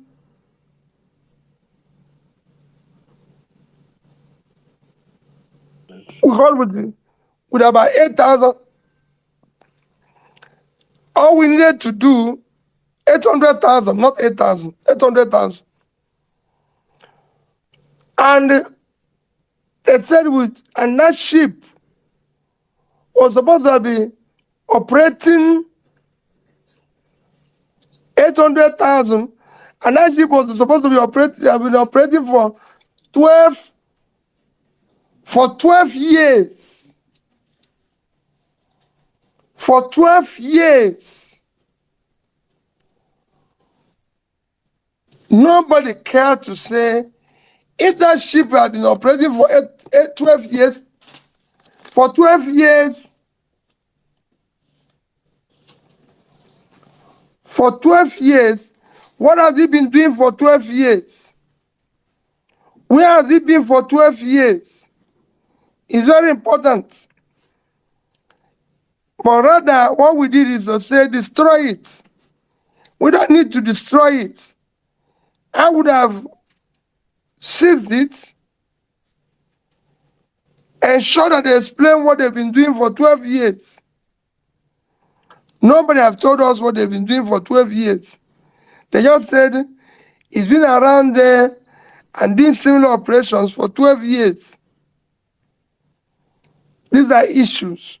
So if we get it right, I believe we can earn more dollars. I believe we'll stabilize the currency and everything, and that makes more meaning. Thank you very much, sir. Thank you. All right. I think we'll take. Can I? Okay. Okay. Before you go on, I just wanted to take a quick quote from what our principal just said right now. He said, basically, you can float the naira. Basically, you can't float the naira when you have not made sufficient moves to take the country from consumption to production. I think that is, for me, a quote. I'm going to put it out right there on Twitter for Nigerians to understand. We are speaking economics here. All right, NCC, I think you can come right now with the quick interlude questions. Please go on. Good evening, Your Excellency. My name is N6. I have more than a decade's experience in radio and media. And I want to ask you a question about a huge, intangible, but it's going to be a big problem that happened after this election. I don't know if you might understand this question, but please give me time. This election has destroyed whatever fabric of national unity we have. The politicians weaponized tribalism, they weaponized ethno-religious sentiments, and they really split Nigerians apart. The Yoruba and the Igbo, the North versus the South, and they've done this, they did it at national level, they did it at state level. When we sit and talk about Nigeria, we always focus on education, health, this, that, this, places that have verifiable data to tackle. But how do you datafy the unity of this country? So please, sir, I want to ask you, do you have a plan when you get into power? Because you surely will. There's no technicality that is going to stop that. When you get into power, sir, is there a plan to sew Nigerians back together again? Or do you think that in your grand scheme of tackling poverty and also alleviating the Nigerian, hopefully the Nigerian GDP and all these things, that the tribalism issue will die off with our prosperity? I always thought it would, but it's sad to see these things happen again. You saw our opponents going as far as Yoruba, Ronu, and things like that. Sir, my question is on national unity. We are highly fragmented at this point. What do you have in mind to get Nigeria back together as a country, loving each other, for us to be able to achieve all these things you have? Thank you. Well, thank you very much. Let me be honest with you. I've been asked this question several times. And what I'll tell them is exactly what I'm going to tell you now. It's actually at times good that all these things are coming out. When in 2015, I campaigned across Nigeria, then with Jonathan, I saw this happen, where Northerners we are like, we don't want to hear anything. We don't want to see you. We're not. So, and there were so many attractive proposals, campaign promises by Buhari then, and he was voted into office. 8 years after, I did not see, maybe there is, I'm just saying, any reduction in the poverty in the North. I did not see where the North was buying bread cheaper than the South. I did not see where food, like Ibrahim said now, was cheaper in the North than the South. There was no improvement. They were not more secured. There was nothing. They will say they celebrated for that, taking that ethnic stand.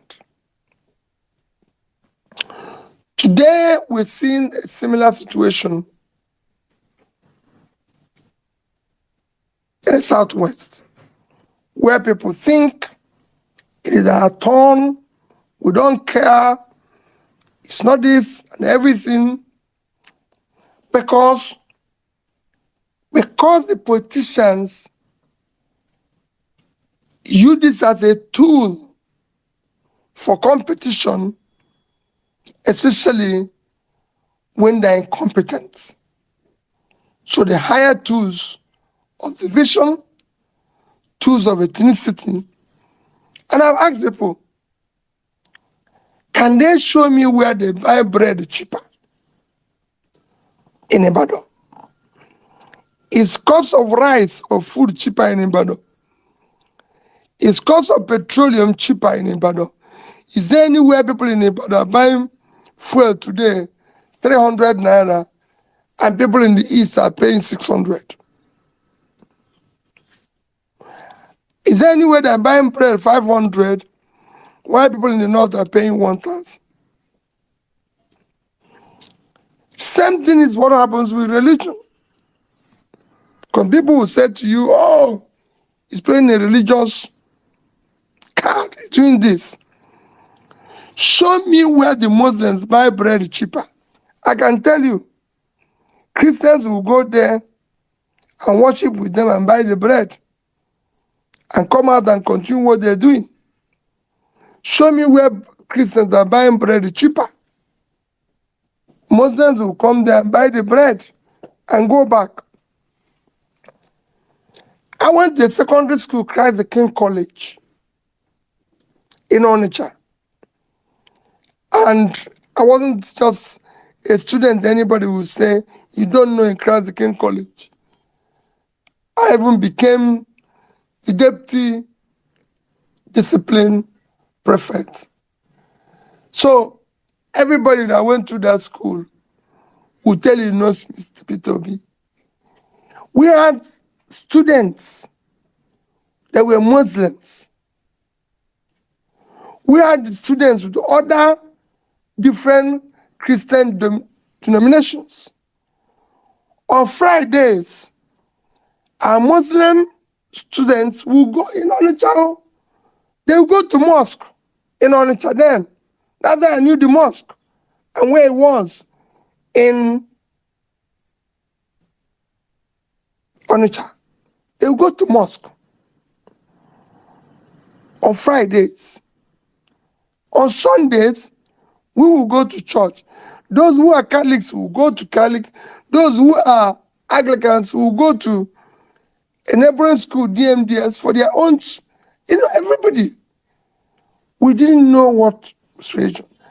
I went to University of Nigeria, Nsukka. Again, nobody who passed through Nsukka will tell you while I was there, he does not know Peter Obi. Then you're not in the part of that school. When I mean, not that everybody knows me, there might be people who don't know me, who don't even remember me, but if there's popular students in the school, I'm one of them. So we had a lot of Muslims. We had people from different Christian denominations. A lot of Muslims, you know. Nobody thought about where you're coming from. We had people. My senior brother went to school in University of Maiduguri. We used to go to Enugu for him to enter train to go back to Maiduguri. This were not in 60s. This were late 70s, early 80s. So it's not even 60s. So all these things were just tools that recently were brought into this into show divide, and sewing it together, my brother, is as easy as ABC. Once you bring back what I normally say, character,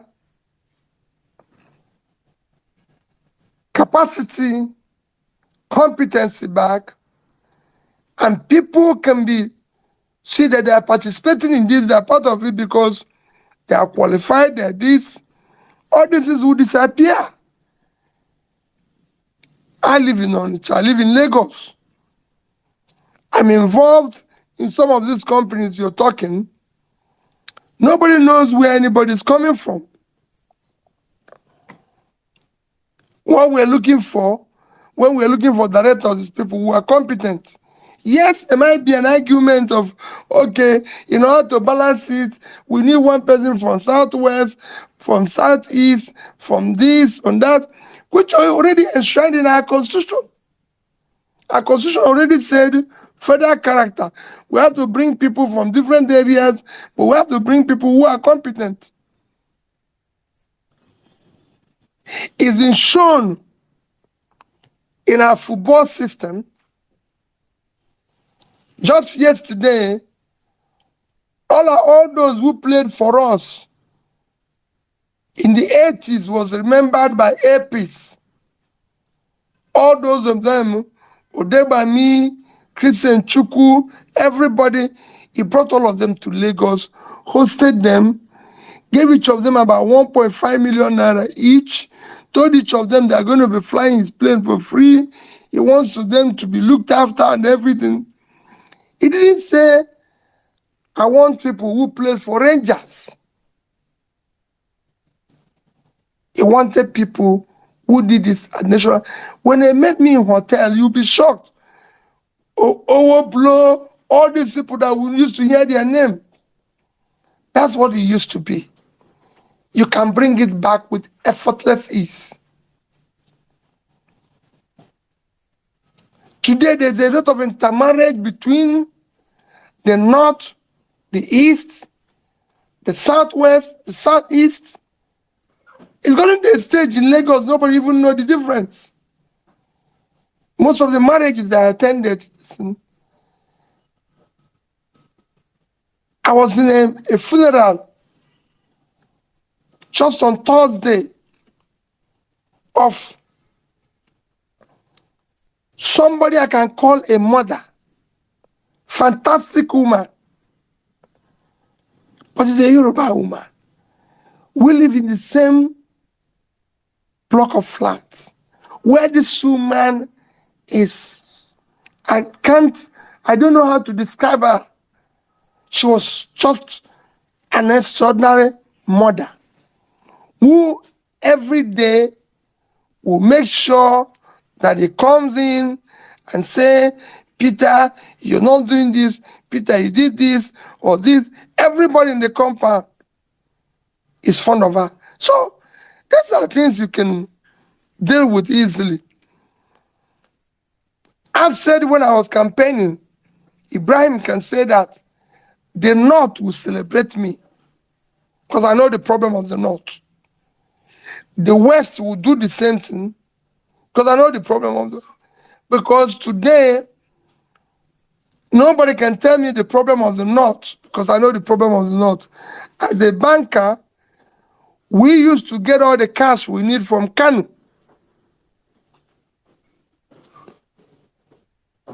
Today, Kanu is dead. The industries in Pompai 1 is dead. Shadan 1 is dead. Shadan 2 is dead. We used to have cash from Medugri. It's all dead. I know the problems in the East. I know the problems in the West. And that's what we need to deal with. I took time to explain to you the things that brings us together. Sports. Today, there's no more sports in terms of what it used to be. At the time, nations are celebrating their huge leagues. All you hear Nigerians talking about is about Manchester, Man U, Chelsea, this. Where's our local league? Yes, people used to do that before to play even what do you call it again? To all this lottery, what do you call it again? Pool. They do pool with it, but they were still following Rangers,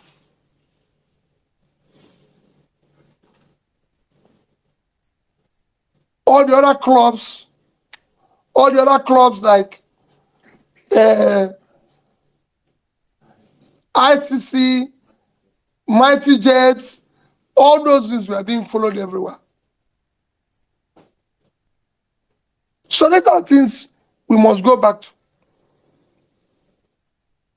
People who were playing in different places were not even from there. Their Twebus were playing for Mighty Jets in North, but their Twebus were from Anambra State. People were playing for Rangers, and they are from the North. You know, you had a Matsemeka who were from Port Harcourt. I don't care about playing for. So, these are where we must go back to. In terms of our entertainment, you can see it everywhere. The Nigerian youth don't know the difference between Davido and other stars in film, in everything. These are what we should encourage. And then throughout this, politicians bringing things that divide us, or telling you, oh, Peter Obi is tribalistic, oh, Peter Obi. How? Where? I've governed the state. I've run corporations. I've supported this thing. I can tell you there's a company that is 100% owned by people from the Southwest that I chaired. I didn't even have one share in it, just one. And I was the chairman, and the company was doing well. So we can go back to it. We can sew it together very easily. There's competent people all over Nigeria. Just like all of you are scattered here, there's competent people all over Nigeria that we can work with and be able to show that it is a united country. Thank you very much, sir. Thank you. God bless you, sir. Thank you very much. Thank you. I think how you went in on that. Thank you. All right, I'm bringing David. David has been falling off. I think, David, your enemies don't want you to speak today, but I am sure as David conquered Goliath, you have conquered them. So please, David, I want you to come in right now and show them that you are also a conqueror. Please, you have this space. Good evening, my brother. Good evening, Saddam. So I'm just going to keep my question very brief. And I'm first of all, I'm going to give some background as to why I'm asking this question. Now, it's been well known that the fuel subsidy regime was unsustainable. It had to go. Preferably should have gone as far back as 2012, wasted an extra 10 years, etc., etc.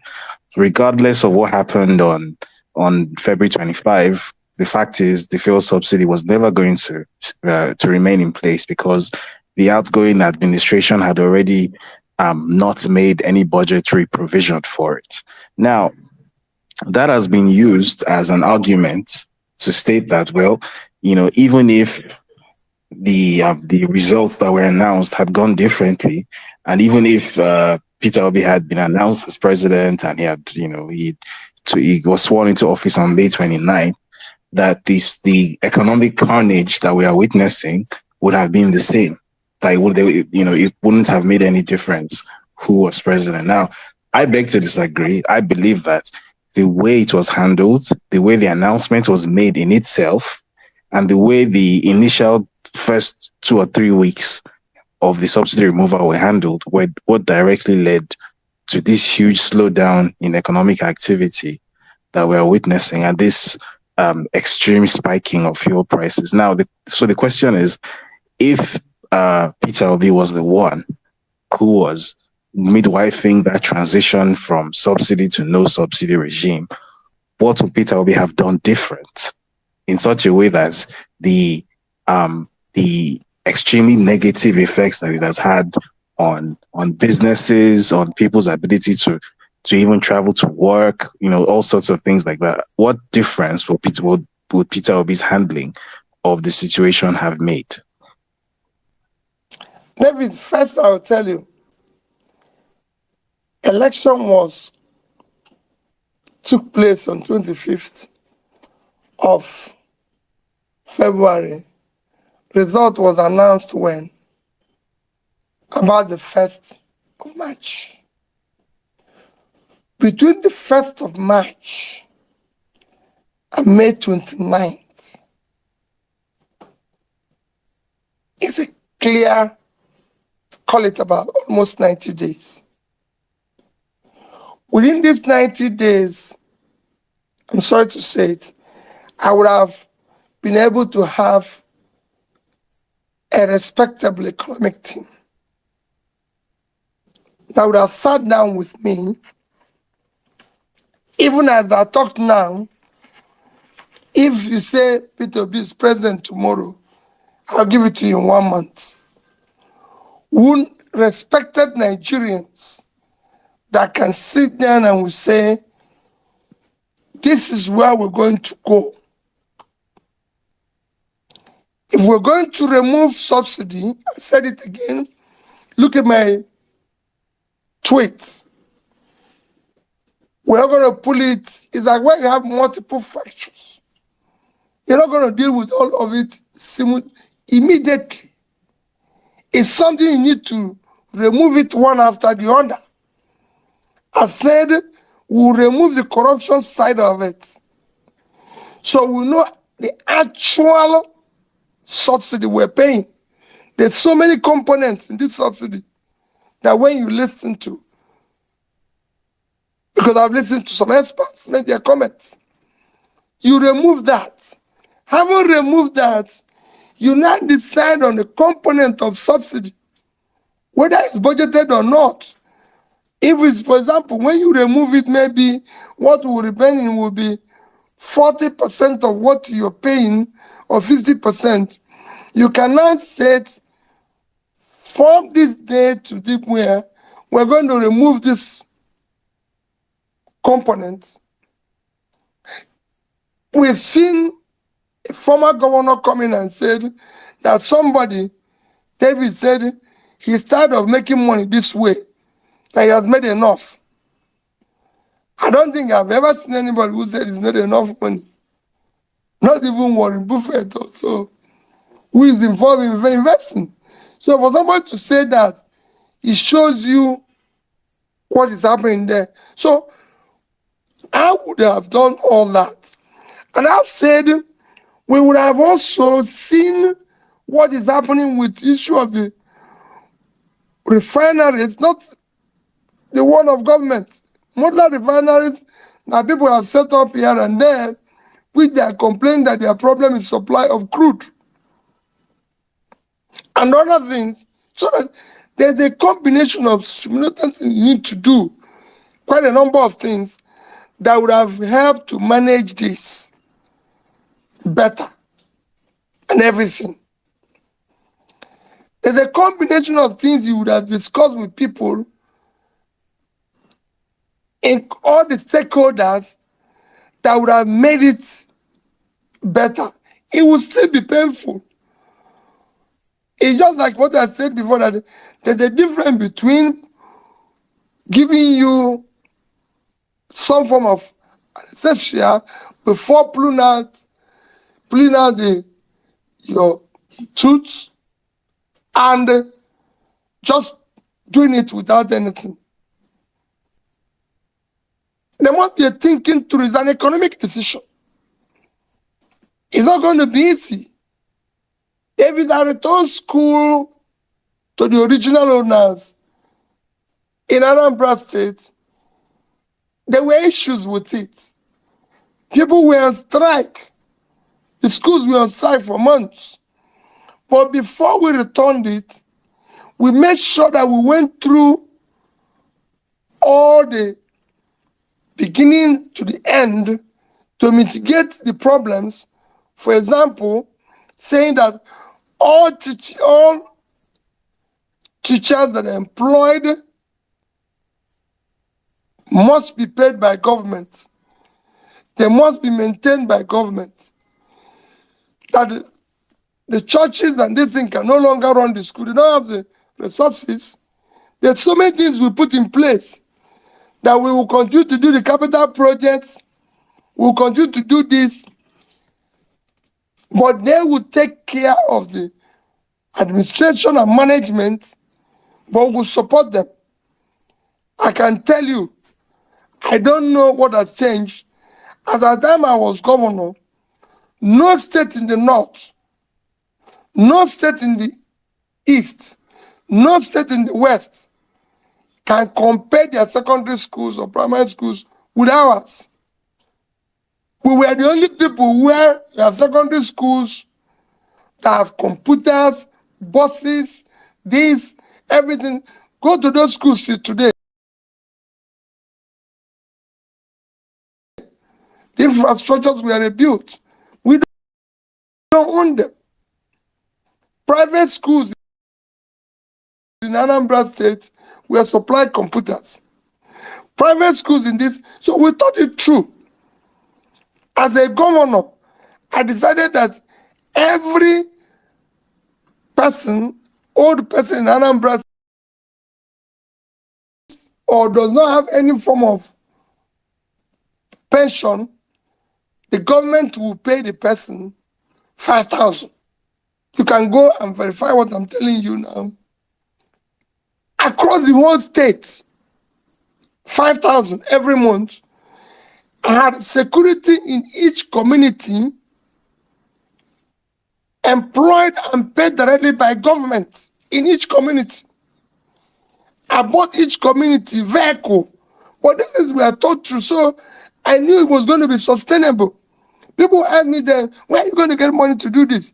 I say, look at our calculation. Look at what we are getting. Look at why we're going to do it.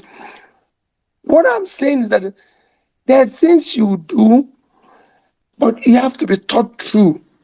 Stakeholders have to be invited. Other people have to have their inputs. It's not just something, it's not something of courage. Because people say, oh, if you have the courage, there's nothing, you have the courage. If you're determined to do it, you're determined to do it. I say it any day. David, I'll pull people when they are seeing you live a life of a rock star, where you're buying brand new Jeeps from all over the world at a very expensive price, and you're saying, this is this. No, you cannot say you want, like we've said, we want food security, and this is this. Yes, we want food security. But what are we doing? People must hear it, people must see it. And like I keep saying, it is time we hear from those in charge.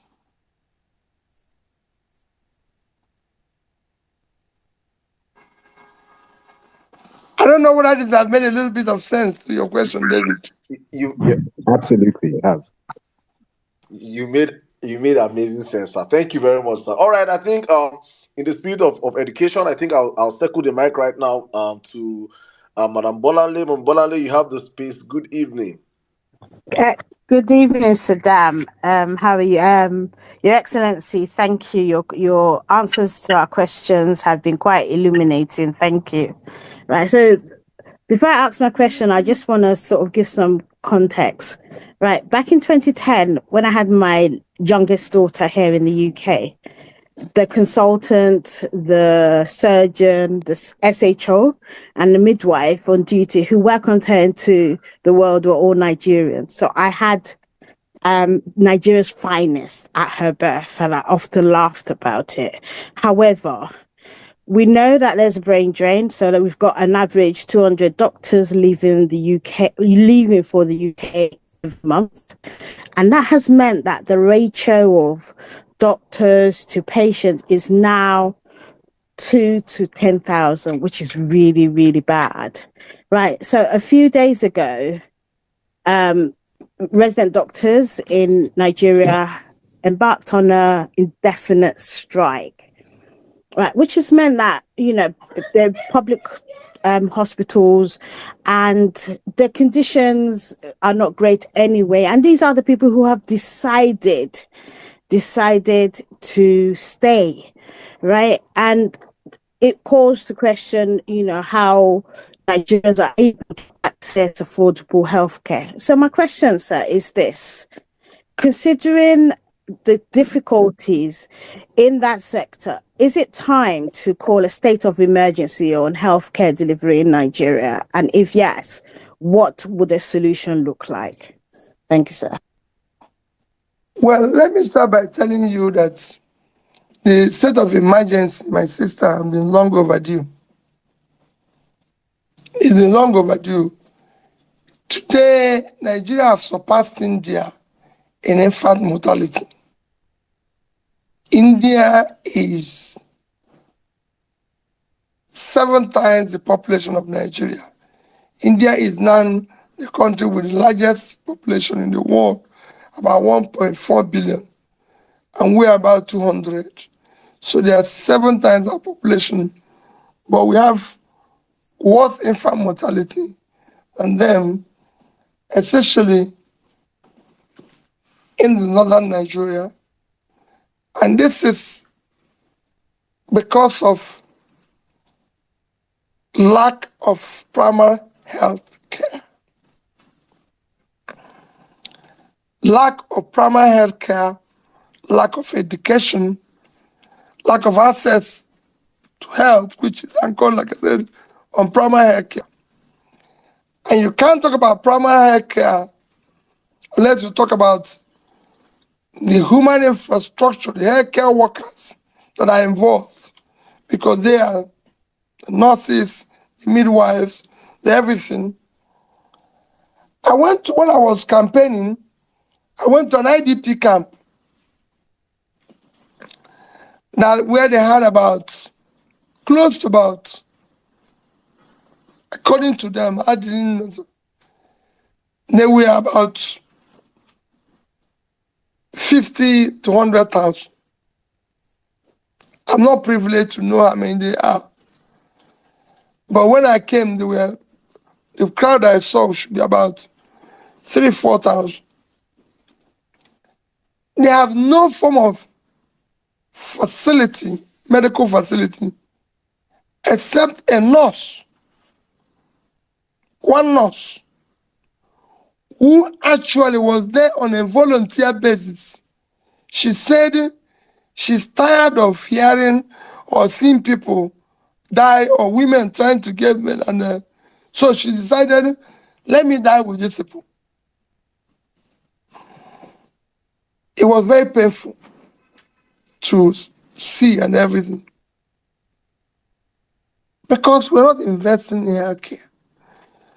When we talk about this saving, we're talking, go and look at primary healthcare budgets of Nigeria, a country of 200 million people. And then you look at the budget of, say, I don't want to start mention maybe National Assembly Look at the budget of primary health care. Look at the budget of maybe compared with budget of even Harrods. That our doctors are leaving, our nurses are leaving. Should worry us, but I'm not as worried as people are. I lived in the UK myself, where at the time, all the doctors, all the distance were from India. I used to tell people that I know India would take over in terms of ICT, in terms of technology, in terms of businesses. The economy of India, go and study it, will be a stronger economy in 10 years' time because was an Indian and all those around in most of the schools, especially in my class, were Indians and Asians. I came to Oxford and did a program. The dean of the school was an Indian. Doctors in the UK, they are going back to India. They are the ones who are helping Indian government. If you mention, and most of the things they were doing were things that expatriate Indians who are now in charge of various agencies, Institute for Transforming India, were things that they brought, even if they had a former prime minister, we are now using, it is people like you and those diaspora that if we get it right, like I said, brain drain will be brain gain. You come back. Because we're going to use your knowledge. You're actually going to be the first investors we are going to get when we talk about foreign investors. Foreign investors are not going to come until you people come. When they see you going home and making money, they'll follow you. That's how foreign investors go to country. They don't just stay and say, let me go there and die. They have to see that, hey, when they see there's law and order, and David can come in and go out while criticizing government, nobody will harass him, nobody will talk about him, but he can come in and say, Mr. Peter Obi, you're a failure. Why not? As governor, I had people who harassed me all over the place. I've said this several times. Mrs. Ndibe, Oken Ndibe's mother. Oken Ndibe is a journalist that is well known to you, Professor Oken Ndibe. The mother, I didn't know it was the mother, walked me out of a church as a governor. Said I should stop praying here because she's being owed gratuity and pension. That God will never hear my prayers. I should leave the church. And everybody was trying to control her. He said, no. I followed her to her house. And I said, Mama, I'm going to pay this money, not just to you, but to everybody. That's how I cleared 35 billion naira worth of gratuity and pension. From that woman, the way he was talking to me, if I do it today to anybody in Nigeria, they'll lock me up. But that's what governance is all about. You're choosing to do a job, you have to listen to the people. Not when they said you did this, you say, who are they? They should go and get people in their village, even when they are telling you the truth. So we must have a country that works. And if we have it, I can tell you the doctors, we can train more doctors, more nurses, more this. Some will leave, some will stay. Eventually, as we get involved in building our health infrastructure properly, where we create a proper insurance scheme that will take care of us.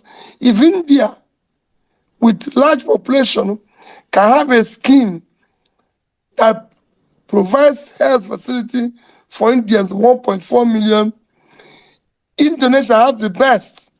There are 216 something million. They have one of the best healthcare insurance in the world today that works for everybody, where the rich contributes and the poor contributes. And if all these countries can do it, we learn what they're doing and do it. It is not rocket science.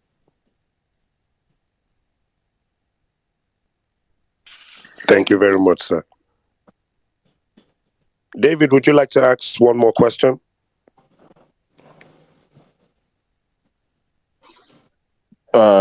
Me? Yeah, just ask it before we move on to Jimmy. Okay. Right. I was gonna ask a question. This was a question about the Labour Party. Okay. Well, I don't know whether it was Otumba who wanted to ask this question, because I remember he mentioning it. But well, since we're already here, let's go ahead with it now. I remember having a conversation. I think it was with Saddam a few days back, and we're talking about the future of it definitely wasn't Saddam. We're talking about the future of the Labour Party, right? And obviously, what PO's vision for the Labour Party and for the obedient movement is. So I guess the question I would ask is, in now that we're obviously coming to the end of the 2023 election cycle, obviously we've recorded major successes both with the obedient movement and the Labour Party. They're both joined at the hip, obviously.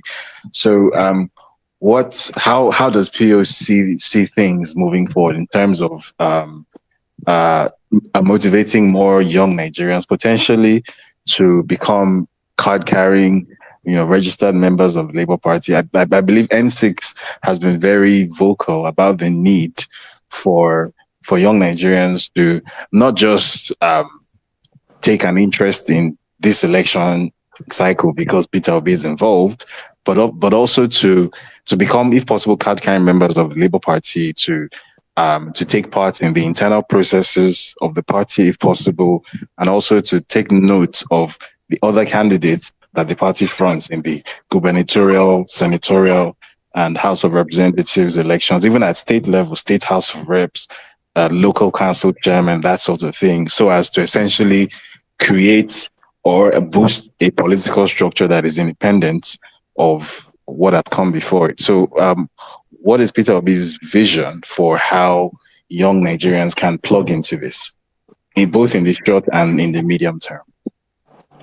Well, my take in it is that, you see, the young Nigerians have been the greatest loser in this enterprise called Nigeria. They've been the greatest loser. Some of us live the life where I used to tell people, David, I bought my first car, Volkswagen. In fact, I would say it's the first car that I used, because the first car I used was the Honda Civic, which I bought and used and put it into a taxi system. I lived in Onitsha. The first time I bought the car was as a first-year student in Nsukka. I went to J. Allen in Enugu and bought the Volkswagen Volks car for 2,700 naira. Drove it to university.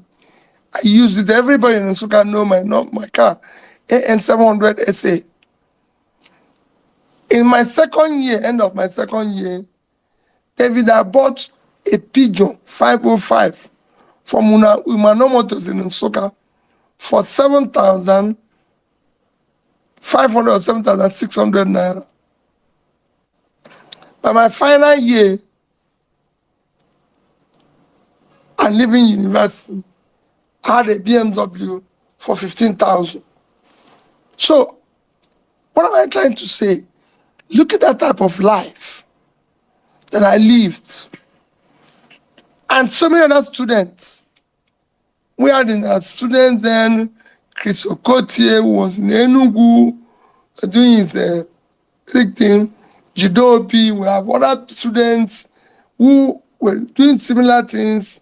All of us, we had cars, lived well, campus was what it is and everything.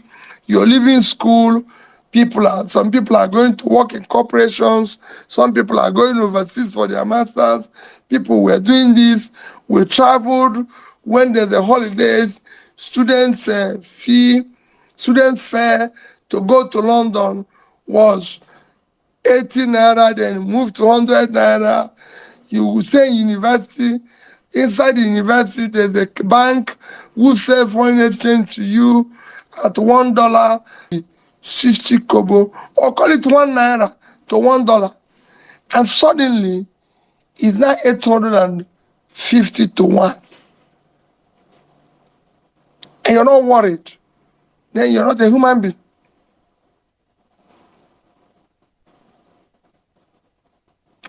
So it's become a mess. And nobody's to be blamed. I'm not blaming anybody. But I'm saying we can get it reversed. The young people who have been the greatest loser, who have suffered the greatest pain in this, like NSAS and everything and all that, and still got a pushback. This is their time to get involved. If you look at what you were able to achieve in the past 8 months, I urge you to get involved. It's all I did and all I'm doing, and it's that I said, I will be with you in this exercise.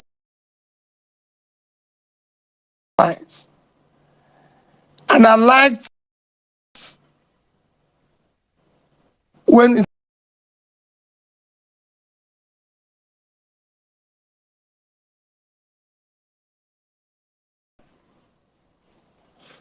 but I can say what I tell people, I'm not that I left office, I had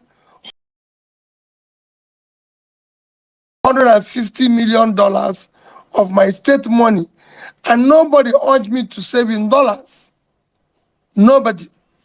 I did it on my own, and I had about 35 billion naira in cash, and I had a similar amount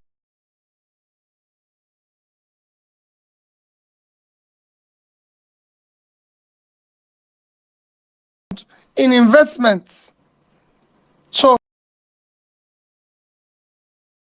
said today that they passed a law telling me they will build a house for me in Lagos, in Abuja and Oka, and I don't have one. I don't have a piece of land, in the whole of Anambra State, given to me by Anambra State government, in Oka in particular. I don't have a house in Abuja.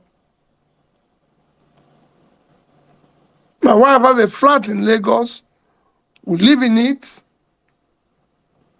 And recently, because of the issue, we're trying to repair, we rented a place. So for me, I'm not saying I'm a saint, but public money is for public good. I must be used for that. And it's important that people understand that. And for those who even do the wrong things, they should be human and think about what damage they're doing. So for me, the young ones, please get involved. No matter how this scenario we see ends,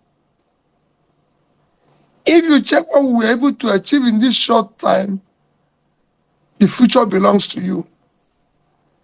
Kill or snatch it or kill it or do anything. No. You're going to do it in an organized manner and lead this madness out of the door, because it is a case of where lunatics, all of us today, are the lunatics in charge. You must guide us to the door and bid us goodbye, so you can start building a nation you can be proud of. That's how countries change. People bring about change. And that's what we are trying to reverse that by bringing tribalism into it, religion into it, and everything. when we've seen that all those things have not paid anybody, when I'm bringing it into it and everything, you now see them labeling P2B this every morning, that every morning. Like I said, I'm not a saint. I've passed through schools. I just told you schools where I passed through. You can go there, Google my name in anything, whether it's in Christ the King College, in Nsukka, in Oxford. But I passed through there. And the little knowledge I got from there, I used it for the benefit of the society in which I live in. I was a businessman. I passed through the banks. I was director in 3 different banks. There are records people can go and check and say, this is this. So this is what we want to do for the new Nigeria. Let's see. Look at what David is doing. Look at the sacrifice you are doing. Look at what Saddam. Look at what all of you are doing in your different areas. Ibrahim, sacrifice. Let me be different. Let me say this is this. Even before I met all of you, I've been following what you're doing. I've been reading. I was telling David the day we spoke, I said, I thought you live in this thing. I thought you're much, much older. I was telling Saddam, I didn't even know who you are. David, I've never met any of you one-on-one. I've met Ibrahim, but look at us talking and share. So get on with it. Go and become party members, Labour Party member. We are not there yet. So you can come in and change it. You can come in and say no to this and everything. You become part of it. In the next few years, you take it over and be able to teach us how to do it better. That's my own lesson. Don't stay outside. It is not time to complain. I was at that time complaining, and I said, I won't complain again. Let me get involved. And I'm not involved, and that's where I am. And I'll do it for next few years. If you don't know, somebody like me, I won't say it, but if I have succeeded, who have shown credibility and experience, allow them to be part of whatever you're doing for the transition to move on very well. Young Nigerians get involved in politics. It is time we start retiring these old men that have benefited from the system that works. I don't understand how you will see and you meet a naira at 1 naira and you're taking it to 800 naira and you're still flexing on our lives. So young Nigerians, I think the clarion call has been given out to us on this platform today. Please get involved. Get involved. Oh yeah, let's move. Yeah, because I heard you say if you've already succeeded, sir. This is Mary White. My question is, so recently there was an unfortunate incident that occurred at the Federal High Court sitting in Lagos, where a former CBN governor was arraigned for illegal possession of firearms. And more concerning was the high-handed display by the DSS at the court premises. So the question is, how would a Peter Obi administration, which I know we will get back our mandate, handle such reckless display of lawlessness and total disregard for the rule of law by government agencies? So that's my question. Chukwu, Your Excellency, sir. Dalo. My sister, let me tell you. Let me ask you a question. Where do you live? I live in the United States.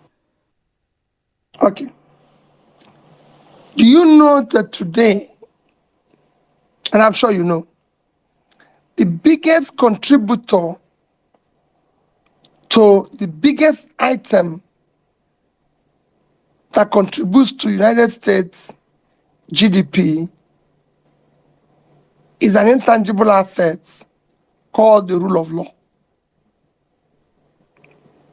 It is not oil. It is not a distance. You have a way to verify it. The Western world economy, the greatest contributor, or one of the greatest contributors, let me use one of them, is intangible asset called rule of law. The reason why people want to live in the United States, want to live in London, want to live in anything, is not about, anything other than there's law and order. So if I go there and do a business and it fails, I can report. There will be A, B, C, D, F. If somebody comes and attack me, if somebody does this and all that and everything. I lived in the UK for years. I told you this. I lived in the UK for years. And my house was in my name. My house is in my name. You know, I'm a Nigerian man. So I didn't put Mr. and Mrs. So it's in Mr. Peter Obi. I live there with my wife. Her name is not in the. So, and I decided I'm going to sell this house. I want to move from my next house. I own on one street, 2 houses.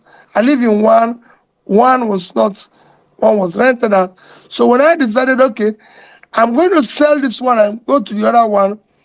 And I went to the estate agent and said, I want to sell this house for this amount and everything. Went to the lawyer. The lawyer said to me, you live in this house with your wife? I said, yes. He said, for how long have you lived in this house?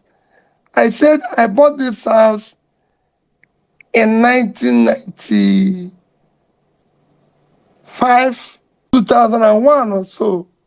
He said, was it up to 10 years? I said, yes, maybe. Not in this, sell it without. And it's your wife. This was true or not? What I mean, I didn't even ask another lawyer. I went home to my wife and said, you know, we're selling this house. I went to, what am I saying? There's where you live in the United States today. That day in court was, I'm not what happened in Nigeria that surprises me. This man was CBN governor for 5 years. So they must have found him good. Because I'm sure if he was not doing well, just about Honor, GCON, and suddenly now, we can't even grant him a bail to go home. It happened to me. I said it as governor. People were calling me names. People were